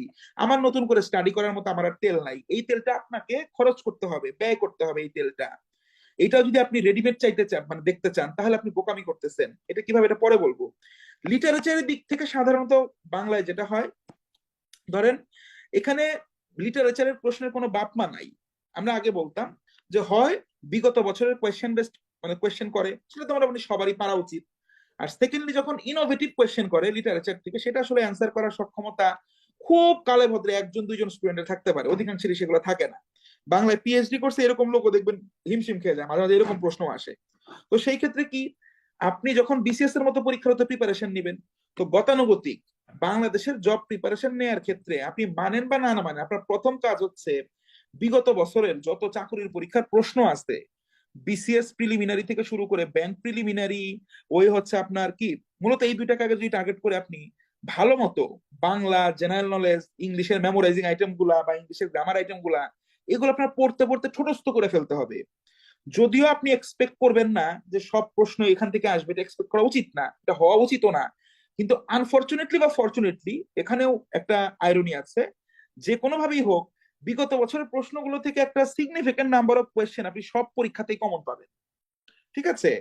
তো এখন যে পরীক্ষাটা বিগত বছরের প্রশ্ন থেকে এসেছে, এখন ধরেন আপনি অনেক পরিশ্রমী, আপনি অনেক মেধা খাটিয়ে একটা ধাঁধার সমাধান করতে পারেন। আপনার সামনে 10টা নতুন ধাঁধা দেয়া হলো, আপনি খুব স্মার্ট, আপনি এর মধ্যে 7টাই সমাধান করতে পারলেন।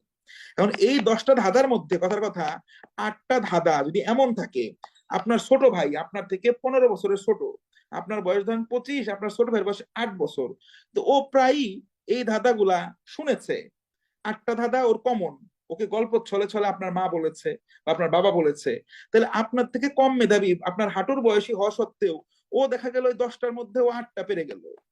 দেখেন তার মানে কি, এই 10টা প্রশ্নের মধ্যে ওর অ্যাকুরেসি কিন্তু আপনার থেকে বেশি।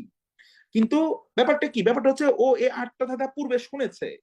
তাহলে যে প্রশ্নগুলা বিগত বছরের প্রশ্ন থেকে আসবে, ওইটা যদি আপনি না পারেন যে না আমি তো বিগত বছরের প্রশ্ন পারি না, পড়ি নাই, হ্যাঁ আমি এরকম মেইন স্ট্রিম প্রিপারেশন নেই না, ওই যে আবার বললাম, get lost, get the hell out of here, rather run, you should run from here.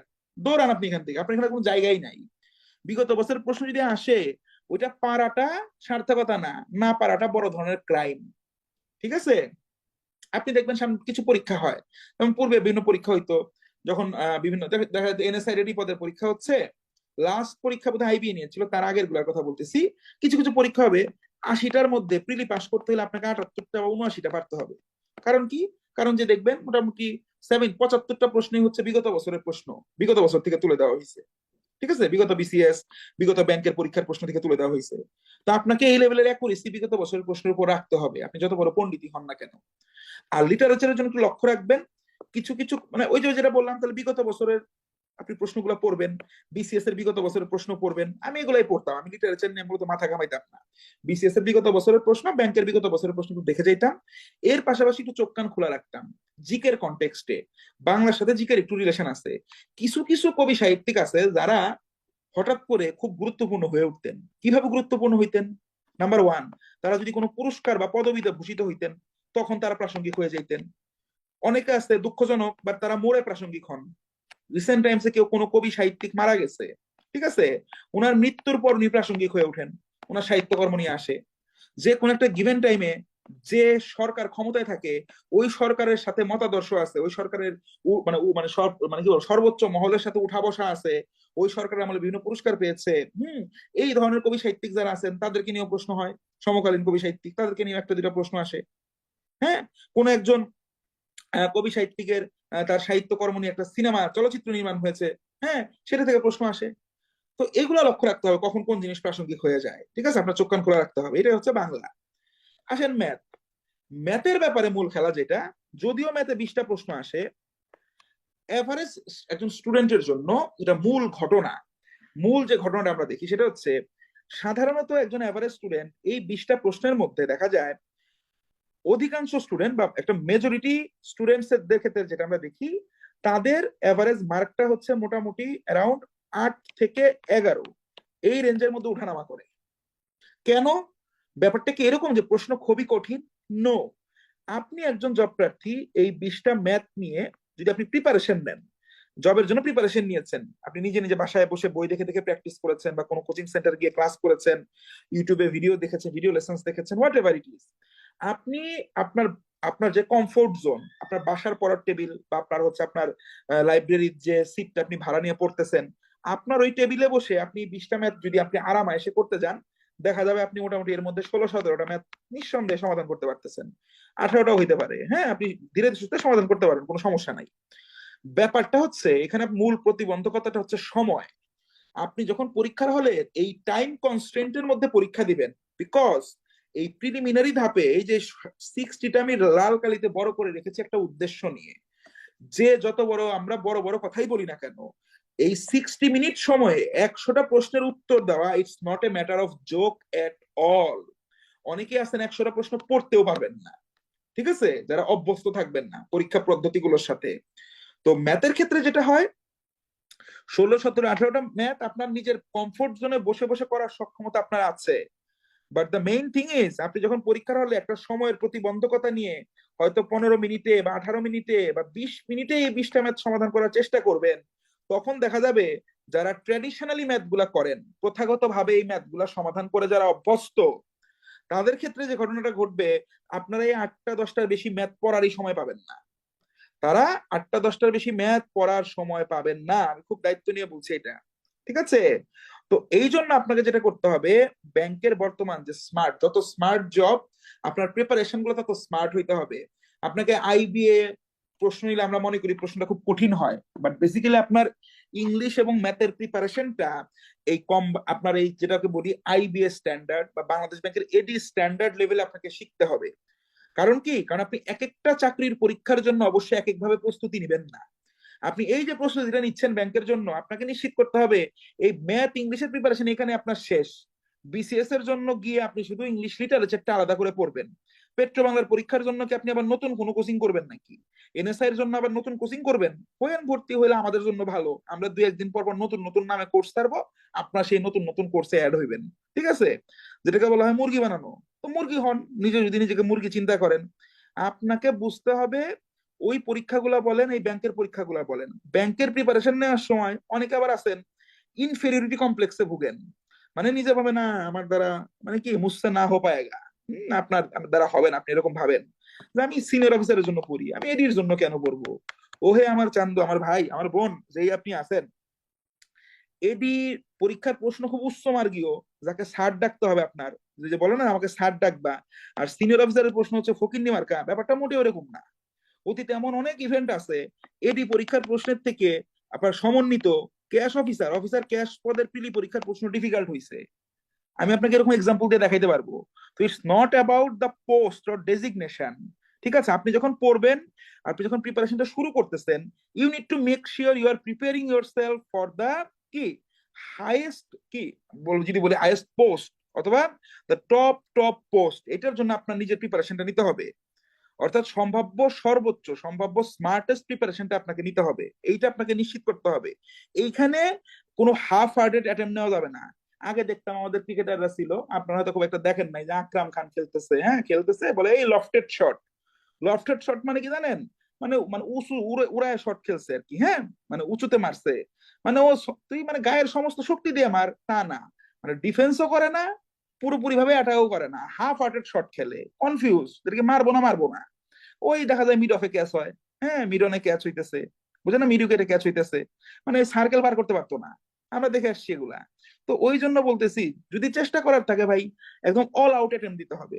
কারণ এই একটা চাকরি, এই যেখানে আবার একটু মোটিভেশনাল কথা হয়ে যাবে, একটা চাকরি আসলে আপনাকে ডিফাইন করবে না, বাস্তবতা।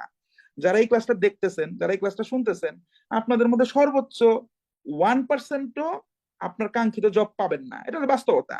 এই ভিডিওটা হয়তো মোটের উপর দেখা যাবে যে কি 2,000 লোকজন হয়তো দেখবেন, 2,000 1% কত? চিন্তা করে দেখেন, 2,000 1% কত? হ্যাঁ, আপনি হিসাব করেন, এই 2,000 জন থেকে কি 20 এই ভিডিও যদি 2,000 জন দেখেন, এই 2,000 জন থেকে 20 জন আপনারা ভালো ভালো চাকরি পাবেন, এটা আমি নিজে বিশ্বাস করি না, আপনি কি বিশ্বাস করবেন? তো শুধু একটা জব আপনাকে রিফাইন করবে না। আমার ব্যাপারটা হচ্ছে, তাও তো 19 জনের তো সম্ভাবনা, আমার মতো কথার কথা আমি এত কনজারভেটিভ হয়ে বলতেছি, আমি তো 19 জনের সম্ভাবনা নাকচ করতেছি না। তাহলে 19 জনের তো সম্ভাবনা আছে, আপনাকে চিন্তা করতে হবে 19 জনের মধ্যে একজন আপনি কেন না? তো এটা আপনার তখনই হবে যখন আপনি আসলে, যেটাকে বলা হয়, আগে রেসলিং দেখতাম, রেসলিং এ বিভিন্ন ম্যাচের মধ্যে বিভিন্ন নিয়ম কানুন থাকতো, কিছু ম্যাচে স্টিপুলেশন থাকতো, অর্থাৎ নিয়ম থাকতো যে no holds barred. No holds barred মানে হচ্ছে এই খেলায় কোনো ধরা বাঁধা নিয়ম নাই, যা খুশি তাই করবেন। চেয়ার বের করে চেয়ার দিয়ে আপনি মাথার মধ্যে বাড়ি দেন, হ্যাঁ, আপনি বালতি নিয়ে আসেন, আপনি রিং এর নিচে নেমে যান, আপনি ওই গ্যারেজে যে পিটান, গাড়ির গ্লাস ভেঙে ফেলেন, যা তা করবেন, হ্যামার দিয়ে ইউজ করেন, হ্যাঁ। তো প্রিপারেশন নেওয়ার জন্য নিজেকে 1 বছর সময় দিয়ে 1 বছর চূড়ান্ত লেভেলের কোপটা দেন। হওয়ার হইলে 1 বছরের প্রিপারেশনে আউটপুট আসবে, না হলে 10 বছর 32 বছর পর্যন্ত আমি চাকরির পরীক্ষা দিব, এই চিন্তা করে যারা নামছেন ভাই, সৃষ্টিকর্তার কাছে দোয়া আবার একটু ঘুরায় আসান, এই দোয়া ফেরত দেন, হ্যাঁ, এই দোয়া ফেরত নেন, বলেন যে আল্লাহ তুমি বা সৃষ্টিকর্তা তুমি আমার এই দোয়া ফেরত নাও, আমার যাতে 6 বছর আমার এই জায়গা মানে ঘষতে না হয়, নিজের যাই ঘষার লাগে ঘষতে যাতে না হয়, এই দোয়া করেন, ঠিক আছে।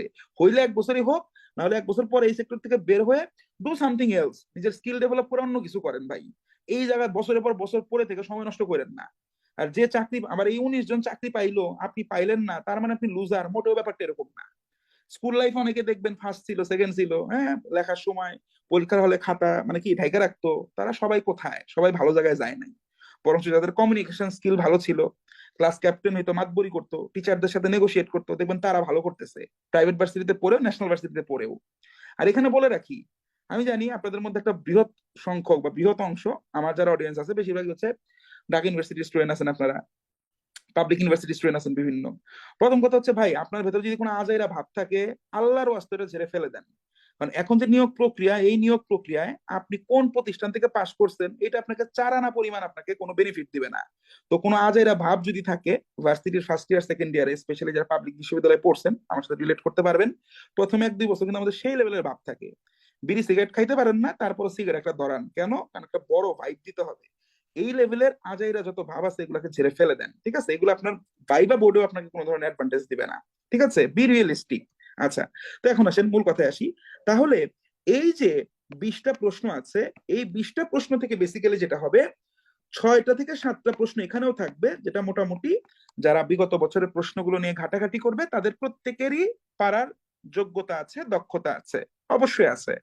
বাট ব্যাপারটা হচ্ছে, এই 6টা 7টা ম্যাথও আপনি শুধু পারলে হবে না। এই 6টা 7টা ম্যাথ একজন এভারেজ ক্যান্ডিডেট যে সময় নিয়ে সমাধান করবে, আপনাকে অবশ্যই তার অর্ধেক সময় সমাধান করতে হবে, একদম প্লেন এন্ড সিম্পল কথা।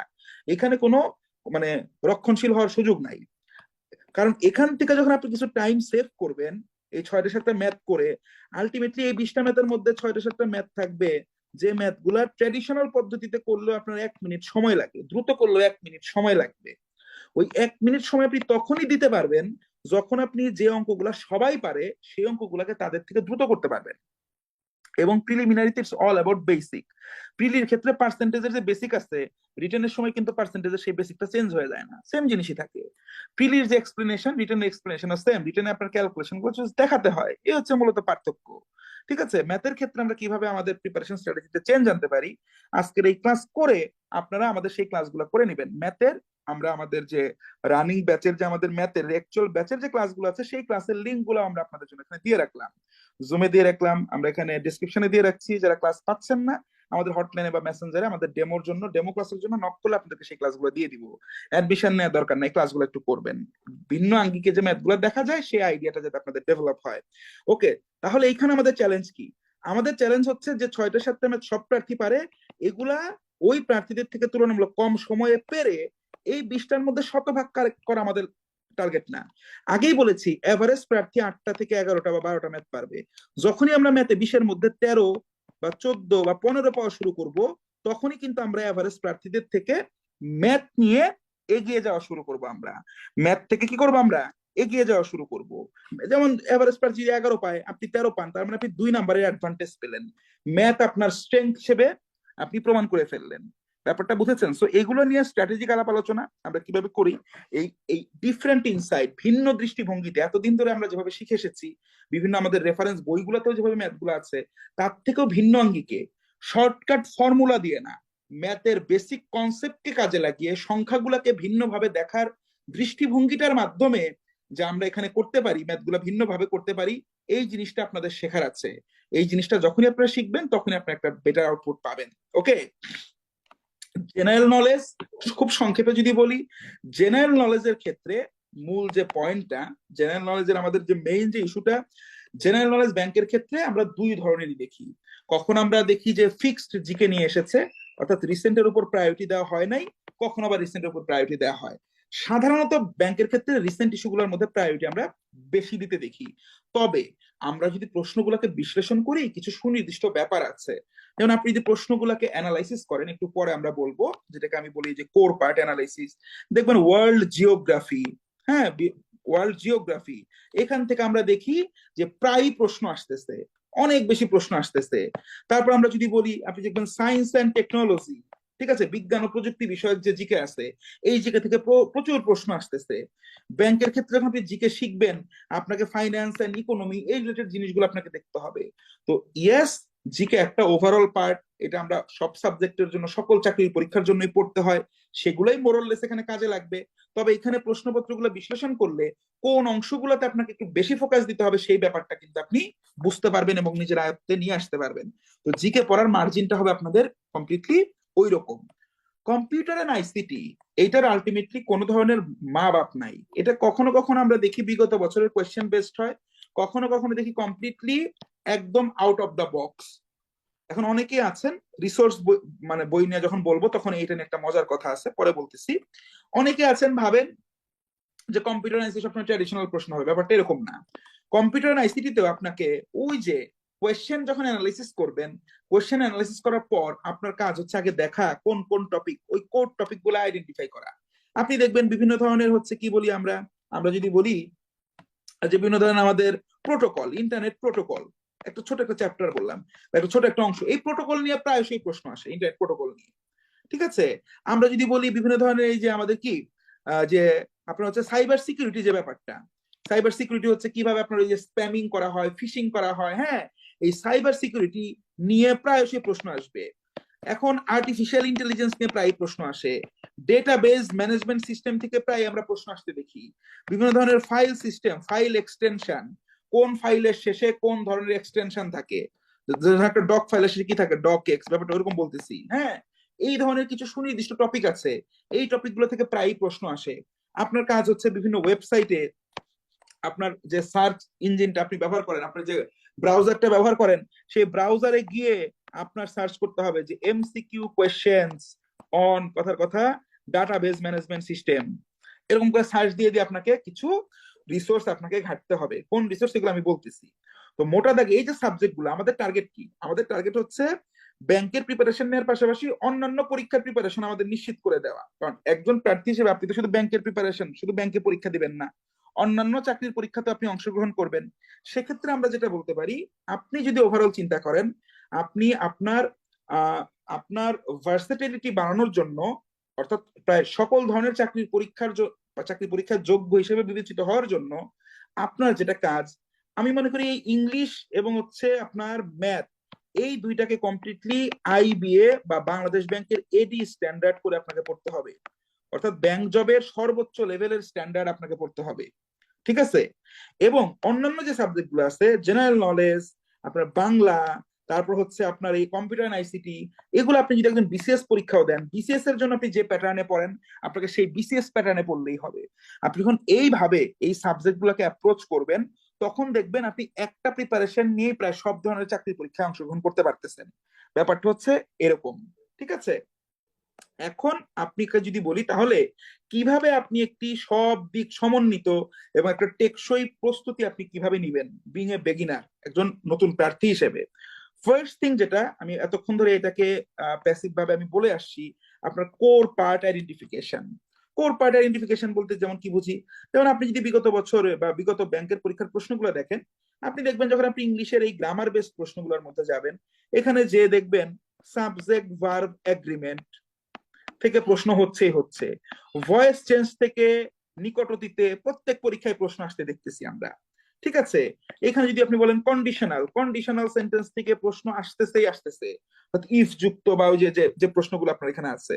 তো এরকম আপনি যখন এভাবে প্রশ্নগুলোকে বিশ্লেষণ করবেন, হ্যাঁ, তখন কি আপনি প্রত্যেকটা সাবজেক্টের এই কোর পার্ট গুলা খুঁজে পাবেন। তখন আপনার কাজ হচ্ছে আগে ওই কোর পার্ট গুলো পড়া। বাংলায় যেমন বললাম যে সমাসের কথা বললাম, ওই বাচ্চর কথা বললাম, তো ওইভাবে করে আপনাকে আগে কোর পার্ট গুলো আইডেন্টিফাই করবেন। সেগুলো আপনি কিভাবে করবেন? কিছুক্ষণ পরে যে রেফারেন্স বইগুলোর কথা বলবো, বাজারের যে কোনো প্রচলিত একটা বই কিনে আপনি যখন সর্বশেষ অনুষ্ঠিত চেষ্টা করবেন কমপক্ষে 20টা প্রিলির প্রশ্ন নিতে। ওই কমপক্ষে 20টা প্রিলির প্রশ্ন নিয়ে আপনি ধরবেন কি জানেন, আজকের দিনে একটা প্রশ্ন পুরোপুরি, ব্যাপারটা এরকম না। তাহলে আপনি নিজে 7 দিন সময় নেন, যে আমি 7 দিন আমার কাজ কি কাজ, আমি প্রশ্নপত্রগুলো অ্যানালাইসিস করব। 7 দিনের মধ্যে ধরেন আপনি 2 দিন সময় নেন, আপনি বাংলা অ্যানালাইসিস করবেন। হ্যাঁ, 2 দিন বাংলা, শুধু বাংলা। আপনার কাছে বিগত বছরের প্রশ্ন সম্বলিত বা লেটেস্ট প্রশ্ন সম্বলিত যে বইটা আছে, সেই বইটা থেকে আপনি শুধু বাংলা প্রশ্ন দেখবেন 2 দিন। ধরেন বাংলার প্রথম কোন একটা পরীক্ষার প্রশ্ন, এবং এই প্রশ্ন দেখার সময় আবার বলছি কোন পদের পরীক্ষা হচ্ছে, কোন ফ্যাকাল্টি নিয়েছে, কোন ধরনের এই সকল জিনিস দিয়ে পিক অ্যান্ড চুজ করবেন না, সব দেখতে হবে। এটা কি বেসরকারি ব্যাংকের পরীক্ষা নাকি সরকারি ব্যাংকের পরীক্ষা, এগুলো আমলে নেওয়ার দরকার নাই। সর্বশেষ অনুষ্ঠিত পরীক্ষার প্রশ্ন হইলেই হয়েছে। যে দেখবেন ধরেন প্রথম প্রশ্নটা আছে সমার্থক শব্দ নিয়ে, আপনি লিখে রাখেন সমার্থক শব্দ বা বিপরীতার্থক শব্দ। হ্যাঁ, দ্বিতীয় প্রশ্ন দেখলেন বাচ্য থেকে আসলে, লেখেন বাচ্য। আমি বলবো আপনি নিজে এভাবে একটু গোথ্রু করবেন, করলে কি হবে, আপনার নিজস্ব একটা আইডিয়া ডেভেলপ হবে। যে আসলে তো দেখবেন যে যে ফ্যাকাল্টি প্রশ্ন করুক না কেন, যে পদেরই পরীক্ষা হোক না কেন, সুনির্দিষ্ট কিছু টপিক আছে, যে টপিকগুলো থেকে সব সময় প্রশ্ন আসে, এগুলাই হচ্ছে আপনাদের কোর পার্ট। যারা চাকরিটা পায় তারা এই কোর পার্ট গুলাকে বারবার আমল করার মাধ্যমে পায়। এই অল্প সংখ্যক জিনিস, সিলেক্টেড জিনিস, সিলেক্টিভ জিনিসগুলোকে তারা বারবার পড়ে পড়ে তারা চাকরি পায়। তারা দুনিয়াবি সবকিছু পড়তে যায় না। এটা বারবার মাথার ভিতরে ঢুকিয়ে রাখেন। আবার বললাম, মানলে ভাই তাল গাছ, না মানলে নাই। হ্যাঁ, না মানলে অন্য কিছু, অন্য গাছ। শূন্যস্থান পূরণ, যার মনের যে অবস্থা সেভাবে বুঝে নেন। তাহলে যখন আপনি কোর পার্ট আইডেন্টিফাই করতে যাবেন, আপনি ধীরে ধীরে 2 দিন আপনি বাংলা করলেন, 2 দিন ইংলিশ করলেন, আপনি 2 দিন ম্যাথ করলেন, আর জিকে করলেন একদিন, আইসিটি করলেন একদিন। এই 8 দিন সময় আপনি দেন। এই 8 দিন সময় যখন আপনি এভাবে প্রশ্নগুলো বিশ্লেষণ করবেন, প্রত্যেকটা প্রশ্নের পাশে একটা কালার পেন দিয়ে আপনি কি করবেন, কোন টপিক থেকে প্রশ্ন হয়েছে এটা লিখে রাখবেন। এই টপিকগুলো ভাসবে। বাংলা যে 2 দিন অ্যানালাইসিস করবেন, বাংলা যে কালারের কলম দিয়ে লিখবেন, ইংলিশের একটু আলাদা লিখবেন, ম্যাথেরটা একটু আলাদা লিখবেন। জিকে এত ম্যাটার করে না, জিকে সামগ্রিক আলাদা আইডিয়া করা যায় না। আইসিডিটা লিখবেন। হ্যাঁ, একটা পেন্সিল দিয়ে লিখলেন, ভিন্ন কালারের কলম দিয়ে লিখলেন যে বইটা আছে। তখন দেখবেন এই টপিকগুলো আপনার সামনে জল জল করবে। একবারে সব সাবজেক্ট নিয়ে ঝাঁপিয়ে পড়বেন না। ঠিক আছে? তাহলে কি হচ্ছে, আপনার কোর পার্ট যখন আপনি আইডেন্টিফাই করে ফেলবেন, তখন যেটা একটু কাব্যিক কথা বা একটু উচ্চমার্গী কথা হবে, তখন হচ্ছে আপনি আপনাকে যে কাজটা করতে হবে সেটা হচ্ছে আপনার স্টোট অ্যানালাইসিস। এটা অনেকে আছেন আপনারা বুঝেন। বাংলা কথা হচ্ছে, প্রথমত হচ্ছে যখনই অ্যানালিসিস করবেন, এ থেকে আপনার 4টা পয়েন্টে আপনি জিনিসগুলো বুঝতে পারবেন। প্রথমত হচ্ছে আপনার স্ট্রেংথ আপনার চোখের সামনে ফুটে উঠবে। ধরেন এখানে অনেকে আছেন যারা ইঞ্জিনিয়ারিং পড়ছেন, বা ইঞ্জিনিয়ারিং পড়লেই যে ম্যাথ ভালো, এটা খুব একটা মানে বাজে ধারণা। অনেকে আছেন খুব ম্যাথে ডাহা, ভালো করতে পারেন নাই, ম্যাথে এত স্কিল না, মানে বাপের টাকা পয়সা আছে বা মোটামুটি এফোর্ড করতে পারছেন, ইঞ্জিনিয়ার হইতে হবে, প্রাইভেট ভার্সিটি ইঞ্জিনিয়ারিং ভর্তি হয়ে গেছেন, বাট ম্যাথে আপনার ওই লেভেলের এক্সপার্টিস নাই। এটা বাস্তব। হ্যাঁ, আছে, আপনাদের অনেকেই আছে এরকম। আমিও মোটামুটি 6-7 বছর ধরে, 7 বছর ধরে স্টুডেন্টদের পড়াচ্ছি। 7 বছর ধরে পড়াচ্ছি, তো তো আমার ওইটুকু আইডিয়া আছে। আমি ওই জব পেয়ে বিসিএস ক্যাডার হয়ে, ব্যাংকার হয়ে আমি টিচার হই নাই। আমি আগে ছিলাম টিচার, তারপর বলতে গেলে ধীরে ধীরে এই ব্যাপারগুলোর মধ্যে আসছি। হ্যাঁ, তো সেই অভিজ্ঞতার আলোকে বলতেছি। প্রথম হচ্ছে আপনি কিছু আপনার স্ট্রেংথ আইডেন্টিফাই করবেন। যখন আমি প্রশ্নগুলো অ্যানালিসিস করছি, আমি দেখেছি যে না, ইংলিশে তো আমার ভালো, ইংলিশ এবং ম্যাথ আমি দেখলাম যে না, আমার ভালো স্ট্রেংথ আছে। কি স্ট্রেংথ আছে? ইংলিশের গ্রামার নিয়ে যে প্রশ্নগুলো হচ্ছে আমি তো ভালোই পারি। দেখলাম যে আমি আইবিএর তে যখন এমবিএ তে চান্স পাইছি, আইবিএর জন্য যখন প্রিপারেশন নিছিলাম, ভোকেব আমি যা পড়ছিলাম ওই ভোকেব গুলাকে আমি মোটামুটি সেল করেই তো দেখি আমার ইংলিশের ভোকেব মোটামুটি আমার হয়ে যাচ্ছে। হ্যাঁ, আর ম্যাথ আমি খুব দ্রুত করতে পারি। তো আমি বুঝে গেলাম যে আমার স্ট্রেংথ কি, আমি আমাকে দিয়ে বুঝাচ্ছি যে আমার ম্যাথ ইংলিশ আমাকে খুব বেশি প্যারা খাইতে হবে না। আমি দেখলাম বাংলার যে প্রশ্ন, তখন আমি বিশেষ পরীক্ষা দিই না, যখন আমি আগে ব্যাংকের পরীক্ষা দেই, আমি দেখলাম আমার বাংলা বাংলা সাহিত্য আমি কিছুই বুঝি না। ব্যাকরণের মধ্যে দেখলাম যে প্রকৃতি প্রত্যয়, এই এই জিনিস আমি কিছুই বুঝি না। আমি দেখলাম যে জিকের মধ্যে কিছু ফিক্সড জিকে আছে, তখন আমি বিশেষ প্রস্তুতি না শুরু করি নাই, যে জিনিসগুলো আমার মাথায় নাই। তখন আমি আমার উইকনেস গুলোকে ফাইন্ড আউট করে ফেললাম। তাহলে বুঝলাম যে তাহলে কি, তাহলে এই স্ট্রেংথ আর উইকনেস যখন বুঝলাম, তখনই কিন্তু আমার মাথায় ঢুকে গেছে যে আমার অপরচুনিটি তাহলে কি। তাহলে আমার অপরচুনিটি হচ্ছে, তখন আমাদের ম্যাথে আসতো, দেখা গেছে কখনো 25ও আসতো, কখনো 30ও আসতো, এরকমও ছিল, কখনো 20ও এসেছে। তাহলে আমি দেখলাম ম্যাথ এবং ইংলিশ যেটা আমার স্ট্রং জোন, আমি যদি আমার স্ট্রং জোনে আমার স্ট্রেংথটাকে নিয়ন্ত্রণ করতে পারি বা ঠিকঠাক রাখতে পারি, তাহলে আমি আমার ম্যাথ এবং ইংলিশ আমার স্ট্রং জোন দিয়ে আমি একটা বড় মার্ক তুলে ফেলতে পারবো। এটা হচ্ছে আমার অপরচুনিটি হিসেবে আমি আইডেন্টিফাই করলাম। এবং দেখলাম যে বাংলা প্রশ্ন অ্যানালিসিস করে আরো কিছু সুযোগ খুঁজে বের করলাম, যে আমি ছোট ছোট টপিক পড়বো, আমি বাচ্য পড়বো, আমি ধ্বনি পরিবর্তন পড়বো, অর্থাৎ কোনটা ওই বিপ্রকোষ, কোনটা অপিনিহিতি, বুঝেন নাই? বুঝতে পারছেন তো? তো এখন নাম ভুলে গেছি। হ্যাঁ, কোনটা অনুকার অব্যয়, কোনটা হচ্ছে আমার বহুব্রীহি সমাস নিয়ে আমি একটু পড়বো, আমি একটু অলুক সমাস নিয়ে পড়বো। হ্যাঁ, তো এগুলা দেখে আমি যেটা করলাম যে আমি একটু প্রবাদ প্রবচন গুলা দেখবো, একটু আমি বিসিএস স্ট্যান্ডার্ডে আমি একটু বাগধারা বাগ বিধি একটু দেখে যাওয়ার চেষ্টা করবো, আনকনভেনশনাল গুলা, ছোট ছোট গুলা না যেগুলো দেখলে সবাই বুঝে ব্যাপারটা এরকম না। হুম, যেগুলো একটু আনকনভেনশনাল এগুলো দেখবো। তো এগুলো যদি আমি দেখি তাহলে তো আমার ব্যাংকে চান্স পাওয়া, আমার প্রিলি পাস করা নিশ্চিত, তাই আমার অপরচুনিটি বুঝলাম। আর থ্রেড বলতে নিজে আইডেন্টিফাই করলাম যে যদি আমি বাংলা টাংলা না পড়ি, শুধু ম্যাথ এবং ইংলিশ নিয়ে যাই, এবং আমার ভোকাবুলারি তো কোনো ব্যক্তির পক্ষেই যে কোনো একটা গিভেন এক্সামে এসে সব ওয়ার্ড সে পারবে, ব্যাপারটা তো তার জন্য এরকম না। তাহলে আমার থ্রেটও আছে, আমি ম্যাথ ইংলিশ ভালো পারি বলে আমি যেগুলো প্রিপারেশন প্র্যাকটিস না করে যাই, আমি একটা প্রিলি পরীক্ষায় ফেল করে ফেললাম। ওই প্রিলি পরীক্ষায় ফেল করার পর আমার উপলব্ধি হইলো যে না, থ্রেট আছে। কি থ্রেট? আমি নিজেকে অনেক পণ্ডিত ভাবছি, আমি আইবিএ তে পড়ি, আমি মেন্টরশিপ, আমি অন্য একটা প্রতিষ্ঠানে আমি কোচিং করাচ্ছি, যারা আইবিএ তে চান্স পাইতে চায়, যারা ব্যাংকে চাকরি করতে চায়, তাদের আমি কোচিং করাই, আমি এত ভালো ম্যাথ পারি। একটা পরীক্ষা দিতে গেলাম, দেখি পুরো আইবিএস স্ট্যান্ডার্ড ম্যাথ, আমি ভাবছি আরে সর্বনাশ, আজকে তো সবাই শুয়ে পড়বে। আমি প্রত্যেকটা ম্যাথ সমাধান করে করে করে করে সলভ টলভ করে বেরোইলাম, 25টার মধ্যে মোটামুটি 24টা করলাম। বের হয়ে দেখলাম ওই পার্টিকুলার পরীক্ষাতে যে ফ্যাকাল্টি প্রশ্নটা করেছিল, তারা ওই আমি যে পরীক্ষাটার কথা বলতেছি, ওই পরীক্ষার পূর্বে আর তিনটা পরীক্ষার প্রশ্ন করছিল। তখন প্রিলিতে 80টা করে প্রশ্ন থাকতো, অর্থাৎ ওই ফ্যাকাল্টি কর্তৃক ইতোপূর্বে মাত্র 240টা প্রশ্ন, মানে প্রশ্নের মাধ্যমে প্রিলি পরীক্ষা নেওয়া হয়েছিল। আমি যে পরীক্ষার কথা বললাম, ওই পরীক্ষাতে এই 240টা প্রশ্ন থেকে 80টা প্রশ্নের মধ্যে 79টা প্রশ্ন হুবহু কমন ছিল, অপশন সহ। তার মানে যে 25টা ম্যাথ আমি নিজেকে খুব স্মার্ট ভেবে আমি সমাধান করছি বুঝে বুঝে, ওই পরীক্ষার অনেক প্রার্থী, ইয়েস, যার আহ আহ, যার বুদ্ধিভিত্তিক জায়গায় সে হয়তো আমার থেকে অনেক বেশি পেছনে আছে, স্মার্টনেসের জায়গায় সে তো বিগত বছরের প্রশ্ন দেখে আসছে, সে শুধু অপশন দাগাইছে, তার তো অ্যান্সার মুখস্থ। এটা অবশ্যই তার দোষ না, কারণ আমি বুঝতে এটা আমার থ্রেট, আমি বিগত বছরের প্রশ্ন অ্যানালাইসিস করি নাই। তখন থেকে আমি বিগত বছরের প্রশ্ন অ্যানালাইসিস করা শুরু করলাম। এটা আমি আমার আমার এক্সাম্পল দিলাম। তো আপনাকে এরকম আপনাকে বুঝতে হবে যে আপনার স্ট্রেংথ কি। আপনার হইতে পারে যে আমি তো বিসিএস এর জন্য পড়েছি, বাংলা জিকে আমি মুখস্থ করে সয়ে ফেলতে পারবো। আমার ঝামেলাকে, আমার উইকনেস হচ্ছে আমি তো ভাই, আমি তো ইংলিশ ভোকাবুলারি পারি না, আমি তো ম্যাথ দ্রুত করতে পারি না। তাহলে আপনাকে তখন আপনার অপরচুনিটি বুঝতে হবে যে না, বাংলায় তো তাহলে 25 এর প্রশ্ন হয়, তাহলে বাংলায় যাতে আপনার অ্যাটলিস্ট 20 থাকে সেই চেষ্টা আপনাকে করতে হবে। পাশাপাশি থ্রেট কি? থ্রেট হচ্ছে ম্যাথ ইংলিশে আপনার একদম কি, ইদানিং যে শব্দটা চলতেছে আপনার সেই জিনিসপত্র সারা হয়ে যেতে পারে। আপনাকে চিন্তা করতে হবে কি যে কিভাবে আপনি এখানে এই থ্রেটটা থেকে আপনি বাঁচবেন। তাহলে সার্ভাইভালের জন্য আপনাকে ম্যাথ ইংলিশে আপনাকে আরো কি এক্সট্রা এফোর্ট দিতে হবে। তখন হচ্ছে আপনি একটা প্রপার শেপে চলে আসবে আপনার প্রিপারেশনটা। এন্ড এই আবার বললাম, কমপ্লিট প্রস্তুতি বলতে কিছু নাই। যারা ভাবতেছেন আমি একটা প্রিপারেশন শেষ করব, করে একদম একবারে দম ফেলে, হ্যাঁ, মিলাদ টিলাদ পড়িয়ে তারপর পরীক্ষার হলে যাব, না ভাই, এভাবে করে পরীক্ষা হবে না। সব পরীক্ষাই মোরললেস অপ্রস্তুত অবস্থায় আপনাকে দিতে হবে। আসেন বুকস এন্ড রিসোর্সেস নিয়ে কিছু ওপেন কথাবার্তা বলি, হ্যাঁ, সমস্যা নাই। রিটেনের জন্য এখান থেকে আজকে তো প্রিলিমে বলতেছি, রিটেনের জন্য ফার্স্টেই বলতেছি ইনশাআল্লাহ আপনারা ভেরি সুন, মানে রিটেনের আপনারা যারা আমার ক্লাস করেছেন বা করছেন, আমি রিটেনের একটা বইয়ের কাজ করতেছি। আমি যে মেথডের ডেমো দিয়ে দিয়ে আপনাদের দেখাই, নিয়ম ছাড়া ট্রান্সলেশন, রিডিং কম্প্রিহেনশনে একটা প্রশ্নের উপর ওই 3-4 ধরনের অ্যান্সার, হ্যাঁ, এই সামগ্রিক সবকিছুর উপর ভিত্তি করে একটা বই মূলত ইনশাআল্লাহ আমি লঞ্চ করতেছি। ওটা আপনারা পরে দেখবেন, রিটেন যারা আসবেন, রিটেন নিয়ে যারা চিন্তা করবেন, এটা পরে। প্রিলির জন্য প্রথমে আসেন কোয়েশ্চেন অ্যানালাইসিসের জন্য জেনারেল বই। কোয়েশ্চেন অ্যানালাইসিসের জন্য বাজারের যে কোনো একটা বই কিনেন আপনি, যে কোনো আপনার পরিচিত, যেটা আপনার ভালো মনে হয়, শুধু প্রশ্ন অ্যানালাইসিস করবেন। এটা আপনি প্রফেসর কিনতে পারেন, আপনি রিসেন্ট কিনতে পারেন, হ্যাঁ, বা বাজারে প্রচলিত অন্য যে কোনো একটা কিছু কিনতে পারেন, কোনো বিষয় না। প্রফেসর হতে পারে, রিসেন্ট, আপনার যেটা চলে, কারণ এগুলো সবই ভাই সেম জিনিস ভিন্ন মোড়কে উপস্থাপন করা হয়েছে। আপনি এখানে প্রশ্ন দেখবেন, দেখার চেষ্টা করবেন, ঠিক আছে? আচ্ছা, আসেন ম্যাথ। ম্যাথের ক্ষেত্রে যাদের বেসিক খুবই দুর্বল, যারা ওই যে অ্যানালিসিস করে দেখবেন যে না ম্যাথে আমার আমার অবস্থা একদম তথৈবচ ম্যাথে, তারা প্রথমে একটা খুব জেনেরিক, যেখানে ম্যাথ গুলা ভেঙে ভেঙে বাংলা সহ বোঝানো আছে সেরকম একটা বই দেখে কিনবেন।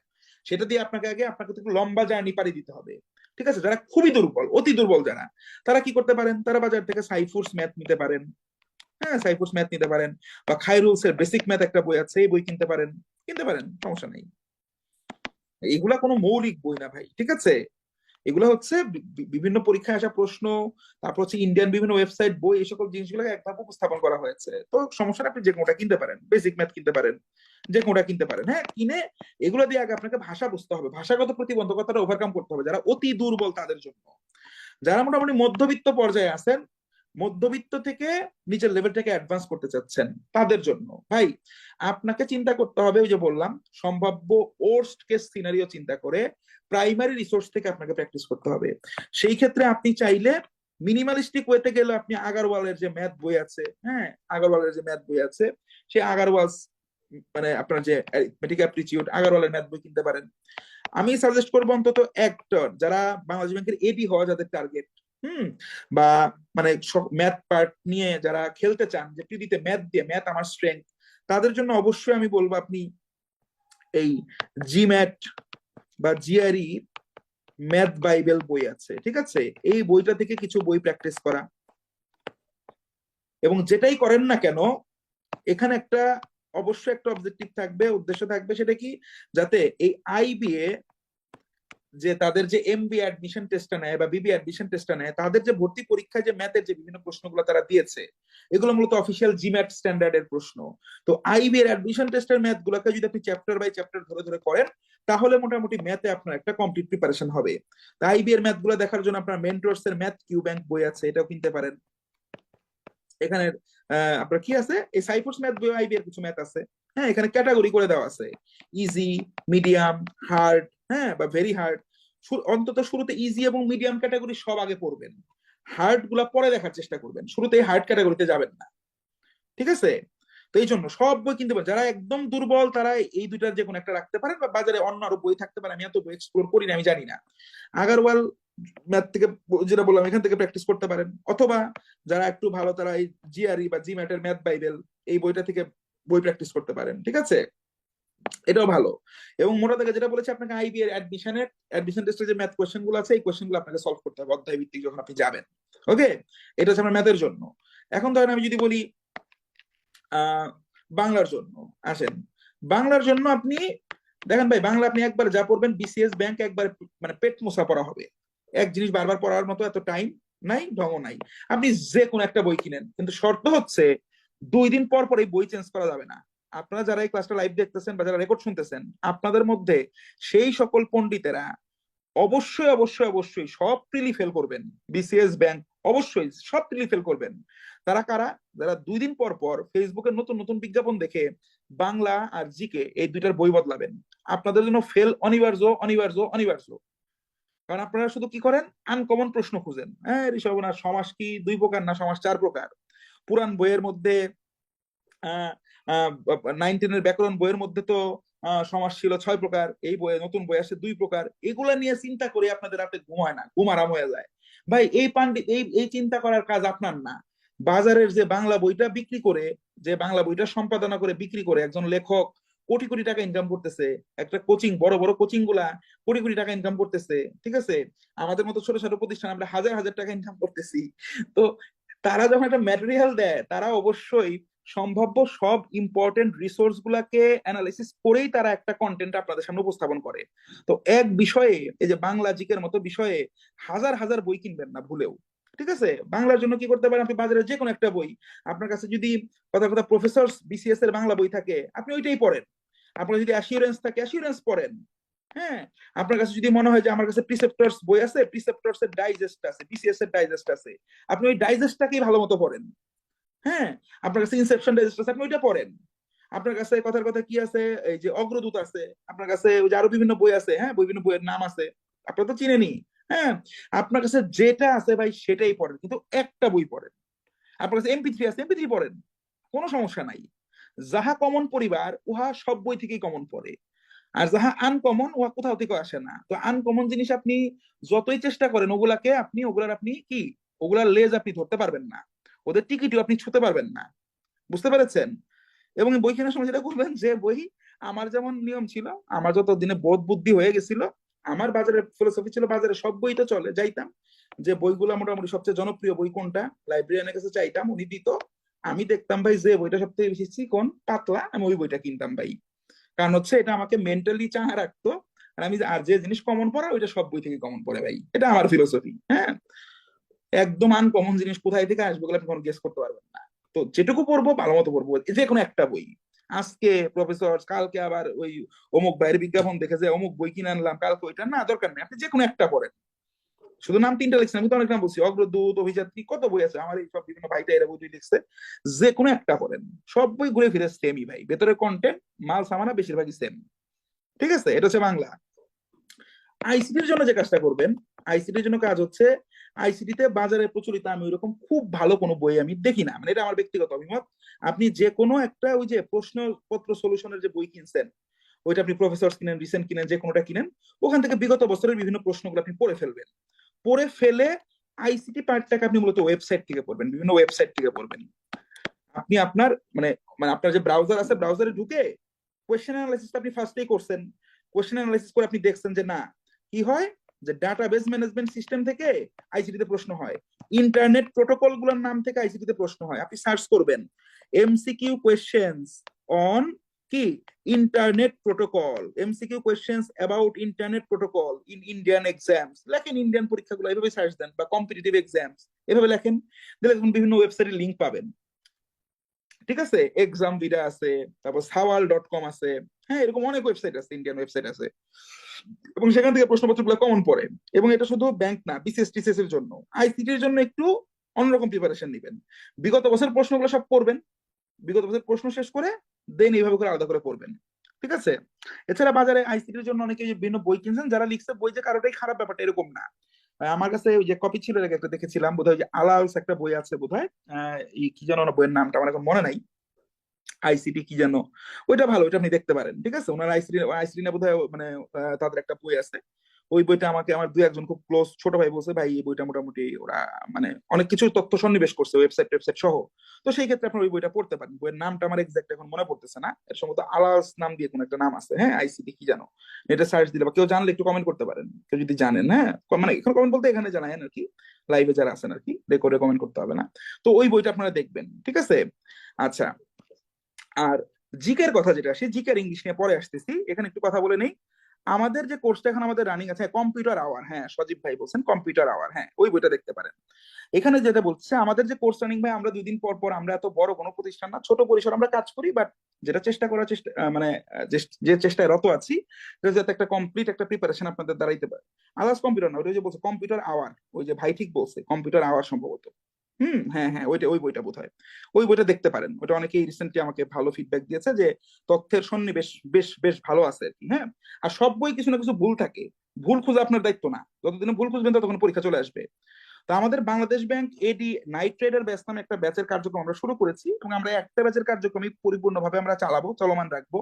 এইটা বাংলাদেশ ব্যাংকের এডি টার্গেট করে করা, কিন্তু এডির পাশাপাশি যে কোনো ব্যাংক, আপনি যে কোনো ব্যাংকে পরীক্ষা দেন, সমন্বিত সিনিয়র অফিসার ব্যাংকে পরীক্ষা দেন, অফিসার জেনারেল পরীক্ষা দেন, অফিসার ক্যাশ পদের পরীক্ষা দেন, আপনি পরবর্তীতে পেট্রো বাংলা সমন্বিত পরীক্ষা দেন, ইনশাল্লাহ আপনার প্রিলিমিনারি প্রিপারেশন হয়ে যাবে। ইংলিশ এবং জিকে বই নিয়ে বলতেছি। ঠিক আছে, এই একটা মিনিট সময় দেন, একটা মিনিটে আমার কথাটা শুনেন ভাই, আমারও তো একটু সেই কাজ, আমি তো চ্যারিটি করতেছি না, হ্যাঁ। তো সেই জায়গা থেকে আপনারা যারা প্রিলিমিনারি অংশের একটা প্রপার প্রিপারেশন নিতে চাচ্ছেন, আপনারা উইদাউট কি বলবো, ডাউট না, আপনারা ওই যে বললাম ডেমো ক্লাস দেখেন, দেখে যদি মনে করেন আমাদের সাথে এই ব্যাচটাই যুক্ত হতে পারেন। এই ব্যাচের আমরা ম্যাথ এবং ইংলিশ ক্লাস, এটা শুধু প্রিলি ওরিয়েন্টেড কোর্স, একটা প্রিলির জন্য টেইলর্ড কোর্স। এই কোর্সটাতে আপনারা এখন যারা ভর্তি হবেন, 75টা ক্লাস আছে, এর মধ্যে আপনার 22টা রেকর্ড ক্লাস পাবেন এবং 53টা লাইভ ক্লাস পাবেন। লাইভ ক্লাস গুলো হয় জুমে এবং ফেসবুকের সিক্রেট গ্রুপে, আমরা এগুলো রেকর্ড দিয়ে রাখি, রেকর্ড গুলো লাইফ টাইম অ্যাক্সেস পাবেন আপনি। ঠিক আছে, আমাদের এখানে এই প্রত্যেকটা বিষয় ভিত্তিক ম্যাথ এবং ইংলিশে আমাদের টোটাল হচ্ছে 55টা ক্লাস। এই 55টা ক্লাসের সবগুলো ক্লাসই আমি শেখ শাহির আহমেদ আমি নিজে কন্ডাক্ট করাই, আর বাকি ক্লাসগুলো আমাদের ব্যাংকার এবং বিসিএস ক্যাডাররাই নেন। ঠিক আছে, তো সেই জায়গাগুলো থেকে যারা এই কোর্সটাতে এনরোল হতে চান হবেন। এই কোর্সটা যখন আমরা ইনিশিয়েট করেছিলাম, আমরা এখন ভাই কথায় কথায় এক একটা নতুন এই সিনিয়র অফিসার সার্কুলার হয়েছে, সিনিয়র অফিসার ব্যাচ, এভাবে আমরা রান করতে চাই না। যারা অনলাইনে আসেন তারা এমনিতেই স্মার্ট, এবং তাদের মধ্যে অধিকাংশ আপনার অনেক সময় রেকর্ড ক্লাসই দেখেন, এটা আমি জানি মোরলেস ভাই, দুই একজনই ছাড়া। এই জন্য আমরা ক্লাসের পরিসর রেখেছি বেশি। এটাতে আমাদের রেগুলার ফি ছিল 4,000। আমরা যখন আপনারা ইউটিউবে দেখবেন ইনিশিয়ালি আছে, আমরা যখন এই ব্যাচটা ইনিশিয়েট করি মাস দেড়েক আগে, তখন আমাদের এখানে কোর্স ফি ছিল হচ্ছে অ্যারাউন্ড 4,000 টাকা। ঠিক আছে, আমরা 4,000 টাকার এখানে অ্যাডমিশন নিয়েছিলাম। যেহেতু আমাদের এখানে আপনারা যারা এখন নতুন করে এনরোল করবেন, আপনাদের অ্যারাউন্ড 22টা ক্লাস আপনারা রেকর্ড দেখবেন, সেই জন্য এবং আমাদের আজকের এই স্পেশাল সেমিনার অফার উপলক্ষে শুধুমাত্র আমরা আজকে এবং আগামীকাল আগে বলছি 7ই জানুয়ারি আজকে এবং কালকে 8ই জানুয়ারি, এই 2 দিনের মধ্যে যারা অ্যাকচুয়ালি আমাদের এই কোর্সটাতে এনরোল হবেন, 53টা আরো লাইভ ক্লাস পাবেন, 22টা হচ্ছে রেকর্ড ক্লাস পাবেন। এখানে কোনো প্রিন্টেড লেকচার শিট দেওয়া হয় না, আমরা পিডিএফ দিব। এবং আপডেটেড পিডিএফ। আমাদের এখানে ম্যাথ এবং ইংলিশটা কমপ্লিটলি আইবি এবং বাংলাদেশ ব্যাংকের এডি স্ট্যান্ডার্ড করেই পড়ানো হবে। হ্যাঁ, আবার বললাম ক্লাসগুলোর লাইফ টাইম রেকর্ড অ্যাক্সেস আপনাদের থাকবে। এই কোর্সটাতে আপনারা আজকের জন্য, আজকে এবং কালকের জন্য আপনারা ভর্তি হতে পারবেন। আমরা আজকে পর্যন্ত একটা অফার রেখেছিলাম সেমিনার উপলক্ষে, সেটাই থাকবে অনলি 2500 টাকা। 2500 টাকা দিয়ে আপনারা আমাদের এই প্রি টেইলর প্রোগ্রামটাতে এনরোল হতে পারবেন যারা চান, যারা ভর্তি হতে চান আর কি। সবার জন্য বাধ্যতামূলক অবশ্যই না, সবাই হবেন না। যারা হতে চান অনলি 2500 টাকাতে এনরোল করতে পারবেন আপনারা আমাদের এই বর্তমানে এই স্ট্যাটাসের কোর্সটাতে। যারা অ্যাডমিশন নিতে চান তারা আমাদের, এটা হচ্ছে আমাদের পেমেন্ট নাম্বার, মার্চেন্ট নাম্বার, এই নাম্বারে পেমেন্ট করে আপনারা আমাদের ইনবক্সে নক করলে বা হোয়াটসঅ্যাপে নক করলে আপনাদেরকে যাবতীয় ভাবে ওই সিক্রেট গ্রুপে আপনাদেরকে অ্যাড করে নেওয়া হবে। যারা কিছু ক্লাসও করে দেখতে চান, ডেমো ক্লাস চেয়েও আপনারা হোয়াটসঅ্যাপে নক করতে পারেন। এই রিয়েল ব্যাচের, এই অ্যাকচুয়াল ব্যাচের আপনাদের আমরা কি লেভেলের ক্লাসগুলো নিয়েছি সেই ডেমো ক্লাসগুলো আপনাদের সামনে দিয়ে দেওয়া হবে। ওকে, এছাড়া আমাদের ব্যাংক রিটেনের একটা ফুল কোর্স আছে, সেই ফুল কোর্সটা আমরা শুরু করেছি। এটার ভিতরে আমাদের টোটাল 35টা ক্লাস, এখানে ইংলিশ রিটেনের উপর আছে 20টি ক্লাস এবং ম্যাথের উপর 15টি ক্লাস। এটা ব্যাংক রিটেনের আলাদা ডেডিকেটেড ক্লাস। এই কোর্সের সবগুলো ক্লাসই আমি নেই। আমাদের এই কোর্সের আর্লি বার্ড অফার ছিল 2500 টাকা, মাঝখানে আমরা একটা ইয়ার এন্ড অফার দিয়েছিলাম, এটাও শুধু আজকে এবং আগামীকালকের জন্য। আজকে এবং আগামীকাল যারা আমাদের ব্যাংক রিটেন ফুল কোর্সে আসবেন, এটার আমাদের 4-5টা ক্লাস হয়েছে। এইটার ক্ষেত্রে সবকিছু সেম, সব ক্লাসের রেকর্ড থাকবে। সেক্ষেত্রে আপনি অনলি, আমরা বোধহয় 2100 টাকা দিয়েছিলাম। 2100 টাকা, আমাকে একটু আমাদের টিমমেট রহমত, এটা আমরা কত টাকা দিয়েছিলাম ইয়ার এন্ড অফারে? কত টাকা ছিল আমাদের কোর্স ফিটা? ছিল স্যার আমি ওই ভুলে যে গেছি। পার্সেন্টের যে ডিসকাউন্ট ছিল ওটাতে কত ছিল এটা? 2100 টাকা।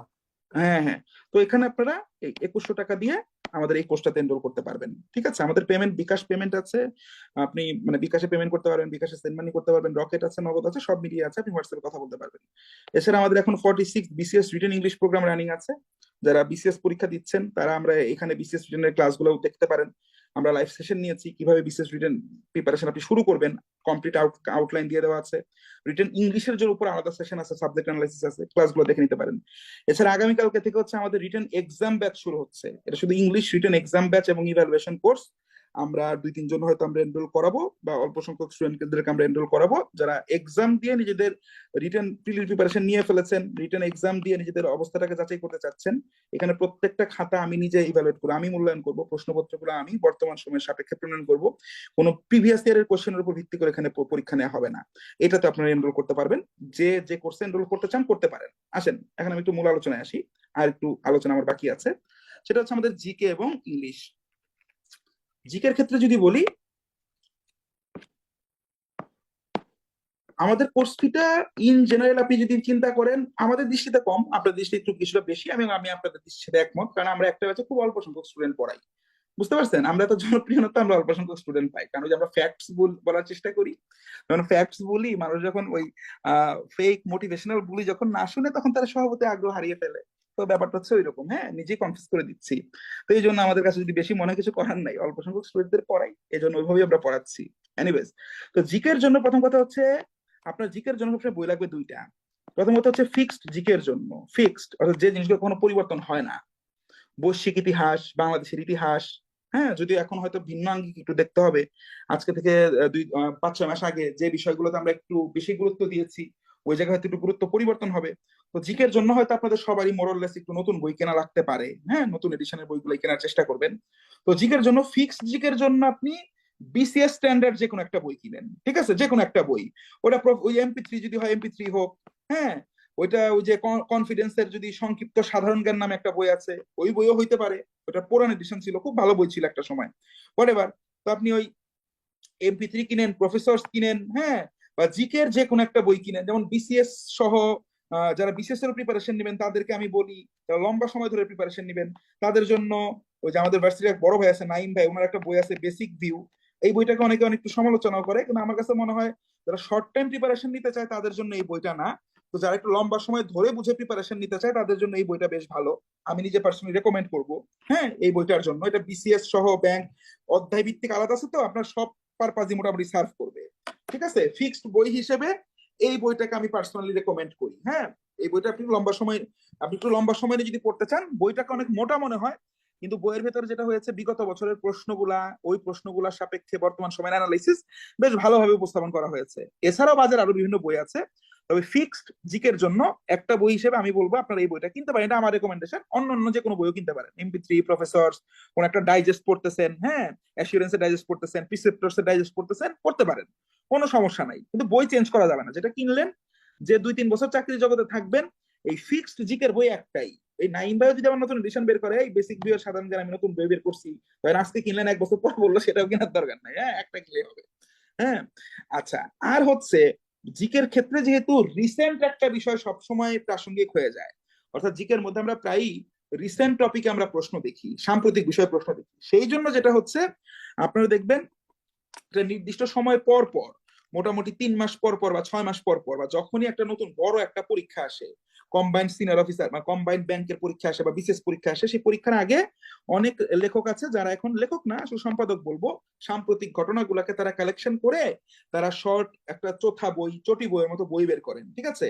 সেই ক্ষেত্রে আপনারা বিশেষ টিসিস এর পূর্বে আপনারা যেটা করতে পারেন, এই নাইম ভাইয়ের একটা বই আছে রিসেন্ট ভিউ, এই বইটাকে আপনারা কিনতে পারেন যখন এটা নতুন এডিশন আসে। হ্যাঁ, নতুন এডিশন আসে, এটা কিনতে পারেন। অথবা কেউ যদি থাকেন, আরেকটা বই আছে, ওই যে আমাদের ঢাকা ইউনিভার্সিটি আরেক ভাই আছে দেখছি, আমরা জুনিয়র, তার একটা বই আছে যে আলালস flash hour, GK flash hour বা এরকম একটা বই আছে। হ্যাঁ, মানে আলালসের আপনার মানে রিসেন্ট আলালস রিসেন্ট ফ্ল্যাশ আওয়ার, মানে সাম্প্রতিক তথ্যের উপর ভিত্তি করে যে বইটা বের করে আর কি ওরা, মানে ওনারা আর কি। হ্যাঁ, তো ওনাদের এই দুইজনের মধ্যে যে কোনো একটা বই, সাম্প্রতিক ঘটনা ঘটার জন্য যে কোনো একটা বই পড়তে পারেন। আমি দুইটা বই উল্টে পাল্টে দেখেছি, আমার কাছে মনে হয়েছে, ঠিক আছে, দুইটা বই দেখেছি, উল্টে পাল্টে দেখেছি, এই বা মানে আমি ক্যারিও করেছি বিশেষ এর আগে, আমি দেখেছি ঘুরে ফিরে, তাদের মোটামুটি সাম্প্রতিক তথ্যগুলোর কালেকশন এবং উপস্থাপনা উভয়েরই খুব সুন্দর। রিসেন্ট যেটা মনে আছে, আর আলালস পাবলিকেশনের যেটা, এটা আমার এখন মনে, মানে আওয়ার পাবলিকেশনের যেটা আমার এক্সাক্ট, যেটা একদম চোথা, যেটা একদম সাম্প্রতিক তথ্যের জন্য, যেটা ফ্ল্যাশ আওয়ার বোধ হয়, জিকে ফ্ল্যাশ আওয়ারই সম্ভবত আমার যতটুকু মনে পড়ে। হ্যাঁ, এটা হচ্ছে সাম্প্রতিক আওয়ার্স ছিল, সাম্প্রতিক না আওয়ার্স। হোয়াট এভার, হ্যাঁ, সাম্প্রতিক আওয়ার, ওটা ওটা একটু বড়টা আমি বলতেছি, ওনারা দেখবে লাইব্রেরিতে গেলে এগুলো আবার বিভিন্ন সময় বইয়ের নাম চেঞ্জ করে, আপনারা দেখবেন যেটা রিসেন্ট, একদম রিসেন্ট নিয়ে যেটা থাকে আর কি, ঠিক আছে? অথবা ধরেন যে বেসিক যাদের কাছে বড় মনে হবে, তারা এই পাবলিকেশনের আবার আরেকটা বই আছে, যেটা দেখছিলাম হচ্ছে হ্যান্ড নোটের মতো, সব থেকে জিকের সব থেকে গুরুত্বপূর্ণ তথ্যগুলাকে তারা নিয়ে তারা একটা বই করছে বোধহয়, আলাউস জিকে আওয়ার বা এরকম হ্যান্ড নোট, এরকম একটা বই আছে। ওনাদের ওয়েবসাইট দেখলে বা ফেসবুক পেজ দেখলে আপনারা পাবেন, ওইটাও কিনতে পারেন। বাট আমি রেকমেন্ড করবো যারা বিসিএসও দিবেন, ব্যাংকও দিবেন, তারা দীর্ঘমেয়াদী একটা বই মোটামুটি 2-3 বছর ক্যারি করার জন্য বেসিক বইটা কিনতে পারেন, এটা আমার রেকমেন্ডেশন। আমি বইটা দেখেছি, আমিও বইটা পড়েছি, আমার কাছে বইটা ভালো মনে হয়েছে। হ্যাঁ, অনেকেই বইটাকে একটু ব্যাশিং করে, ঠিক আছে, এই বইটা অল্প সময়ে পড়ার মতো কোনো বই না, বইয়ের পরিসর একটু বড়, তো রয়েস হয়ে যারা ধরে মানে বুঝে বুঝে পড়তে চান, এটা পড়তে পারেন। এখানে বিসিএস এর অনেক কিছু আছে, ওইটা আবার ব্যাংকের জন্য পড়ার দরকার নাই, কারণ বিসিএস এর হচ্ছে আপনার ওই যে দুর্যোগ ব্যবস্থাপনা বোধহয় এই বইয়ের ভিতরে আছে। হ্যাঁ, তো ওইগুলা দেখার দরকার নাই, বাট বাংলাদেশ আন্তর্জাতিকের যে টপিক গুলা থেকে প্রশ্ন হয়, সেগুলো আপনি এই বই থেকে পড়তে পারবেন। ওকে, আবার দুর্যোগ ব্যবস্থাপনা থেকে কিন্তু কিন্তু আবার ব্যাংকে বা জিকের মধ্যে প্রশ্ন আসে, তো ব্যাংকের সিলেবাসের সাথে মিল করে একটা বৃহৎ পরিসরে পড়ার জন্য একটা বই, মাস্টার প্ল্যান হিসেবে একটা বড় বই।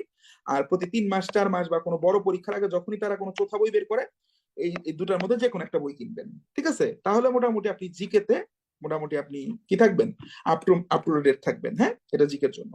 ইংলিশের জন্য যদি আসি, ইংলিশের জন্য, ইংলিশের কথা যদি বলি, ইংলিশে আপনার প্রথম কথা হচ্ছে ইংলিশে ফার্স্ট অফ অল হচ্ছে মেমোরাইজিং আইটেম গুলা পড়ার জন্য, ধরেন ওয়ান ওয়ার্ড সাবস্টিটিউশন, তারপর হচ্ছে আপনার এই যে অ্যাপ্রোপ্রিয়েট প্রিপোজিশনস, তারপর এই যে আপনার ইডিয়মস এন্ড ফ্রেজ, এই জিনিসগুলা পড়ার জন্য যারা বিভিন্ন মানে অনলাইন রিসোর্স এক্সপ্লোর করে অভ্যস্ত, তারা সেগুলো পড়তে পারেন। যাদের সেগুলো পড়ার অভ্যাস নাই, তারা মেমোরাইজিং এর জন্য বাজারে এখন বর্তমান মাস্টার নামে একটা বই অনেক জনপ্রিয়।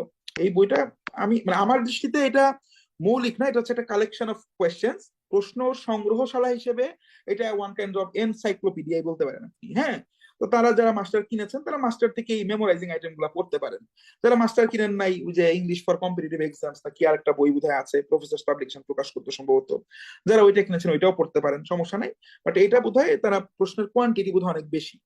এছাড়া আপনাকে আইসিটি তে যেভাবে আপনারা যে ইন্ডিয়ান বিভিন্ন ওয়েবসাইট গুলো এক্সপ্লোর করছেন, ওই ওয়েবসাইট গুলো আপনাকে এখানেও পড়তে হবে।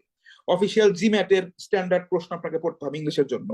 ইংলিশে আপনাকে অনলাইনে রিসোর্স গুলো আপনাকে অবশ্যই দেখতে হবে, ঠিক আছে? তো আপনারা যে কোনো একটা বই নিলেই পারেন। ইংলিশে মূলত আপনার বিভিন্ন জায়গায় যদি ক্লাস টাস করেন, মানে এই বইগুলো মূলত ইংলিশের বইটা মূলত প্র্যাকটিসিং ম্যাটেরিয়াল হিসেবে কাজে লাগে, লার্নিং এর জন্য ওইভাবে খুব বেশি ক্রুশাল বা খুব বেশি ভ্যালু অ্যাডিং বই ওইরকম খুব বেশি আছে বলে আমি মনে করি না, ঠিক আছে?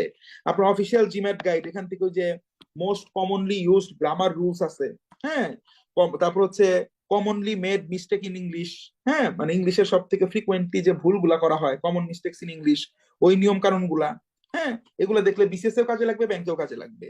এভাবে করে যদি দেখেন তাহলে মোটামুটি আপনাদের প্রিপারেশনটা একটা শেপে চলে আসবে। আজকে আমি কিন্তু ওপেন এন্ডেড ভাবে আপনাদেরকে সাথে বিভিন্ন বই টই সহ রেকমেন্ডেশন গুলো দেওয়ার চেষ্টা করলাম, ঠিক আছে? তো সামগ্রিক ভাবে যারা এখানে আছেন, জেনেরিক মানে কিছু আইডিয়া কি আপনাদের ডেভেলপ হয়েছে কিনা একটু জানাবেন, একটু কমেন্ট করবেন, বা জুমে আছেন কথা বলতে পারেন, হ্যাঁ। আপনাদের কোনো আইডিয়া? আচ্ছা, আমি কথা বলার সুযোগ দিচ্ছি, তার আগে বলছি, প্রথম কথা হচ্ছে আমরা হয়তো রেকর্ডটা কিছুক্ষণের মধ্যে এটা অফ করে দিব। সো এই পর্যন্ত যারা ছিলেন, যারা এই ক্লাসটা হয়তো রেকর্ড দেখবেন, রেকর্ডেড ভার্সনটা যারা দেখলেন আমাদের, তো হোপফুলি আপনারা যারা বেগিনার প্রিপারেশনটা শুরু করতে চাচ্ছেন এবং ব্যাংক জবের প্রস্তুতিটা যাতে আপনার অন্য জবের প্রস্তুতিতেও কাজে লাগে, এই ব্যাপারটাকেও যারা নিশ্চিত করতে চাচ্ছেন, আশা করছি আপনারা একটা প্রপার আইডিয়া পেয়েছেন। এখানে যে আইডিয়াগুলো দিয়েছি, মাঝে মাঝে স্পেসিফিক কিছু কন্টেন্টের জন্য যে ক্লাসগুলো দেখতে বলেছি সেই ক্লাসগুলো আপনারা দেখে নিন। যারা প্রিপারেশনটা শুরু করতে চাচ্ছেন এবং ইফ ইউ ফিল যে আপনার যে লেভেলের মেন্টরিং দরকার, we are capable of providing that kind of mentorship, সেই ক্ষেত্রে you can knock our page, game changer page. আমাদের যে হটলাইনটা আমরা দিচ্ছি গেম চেঞ্জার পেজে থাকেন, অথবা আপনি আমাদের জব গেম চেঞ্জার, আমরা আমাদের ফেসবুক পেজের নামটাও চেঞ্জ করতে যাচ্ছি অতি দ্রুত, এটা আগে আপনাদের অ্যানাউন্সমেন্ট করছি। ইউটিউবে আপনারা জব গেম চেঞ্জার সার্চ দিলেই আমাদের চ্যানেলটা পাবেন।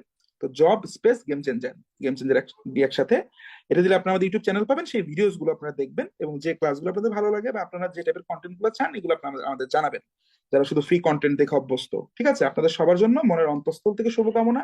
আগামী যে পরীক্ষাটাই আপনি অংশগ্রহণ করবেন, ইনশাল্লাহ যদি আপনি এভাবে স্ট্র্যাটেজিক ভাবে আপনার প্রিপারেশনটাকে এগিয়ে নিয়ে যান, আপকামিং যে কোনো এক্সামে ইনশাল্লাহ আপনি একটা ভালো আউটপুট পাবেন। আর প্রিপারেশন কমপ্লিট হওয়ার পূর্ব পর্যন্ত আপনি কিছু পরীক্ষাতে ফেল করবেন, ইটস কমপ্লিটলি ওকে। এইটাকে আপনি মেনে নেন, মেনে নিয়ে প্রিপারেশনটাকে আপনি শানিত করার চেষ্টা করেন। আপনার জন্য পুনরায় শুভকামনা, ভালো একটি জব পেয়ে আপনার উপর, আমি সবসময় কথাটা বলি, যারা আপনার উপর নির্ভর করে আছে, আপনি যে ফ্যামিলির আর্নিং মেম্বার, বা যারা অ্যাকচুয়ালি আপনার জন্য লাইফে বিভিন্ন ধরনের স্যাক্রিফাইস করেছে, তাদেরকে ভুলে যায় না, ঠিক আছে? তাদেরকেও টেক কেয়ার করার চেষ্টা করবেন। জীবনটা ছোট, বিনয়ী হন, লাইফটা ইনশাল্লাহ অনেক সুন্দর হবে। আপনাদের জন্য শুভকামনা। আমরা লাইফটা এখানে শেষ করছি, আমরা রেকর্ডে পরে কোশ্চেনে যাবো।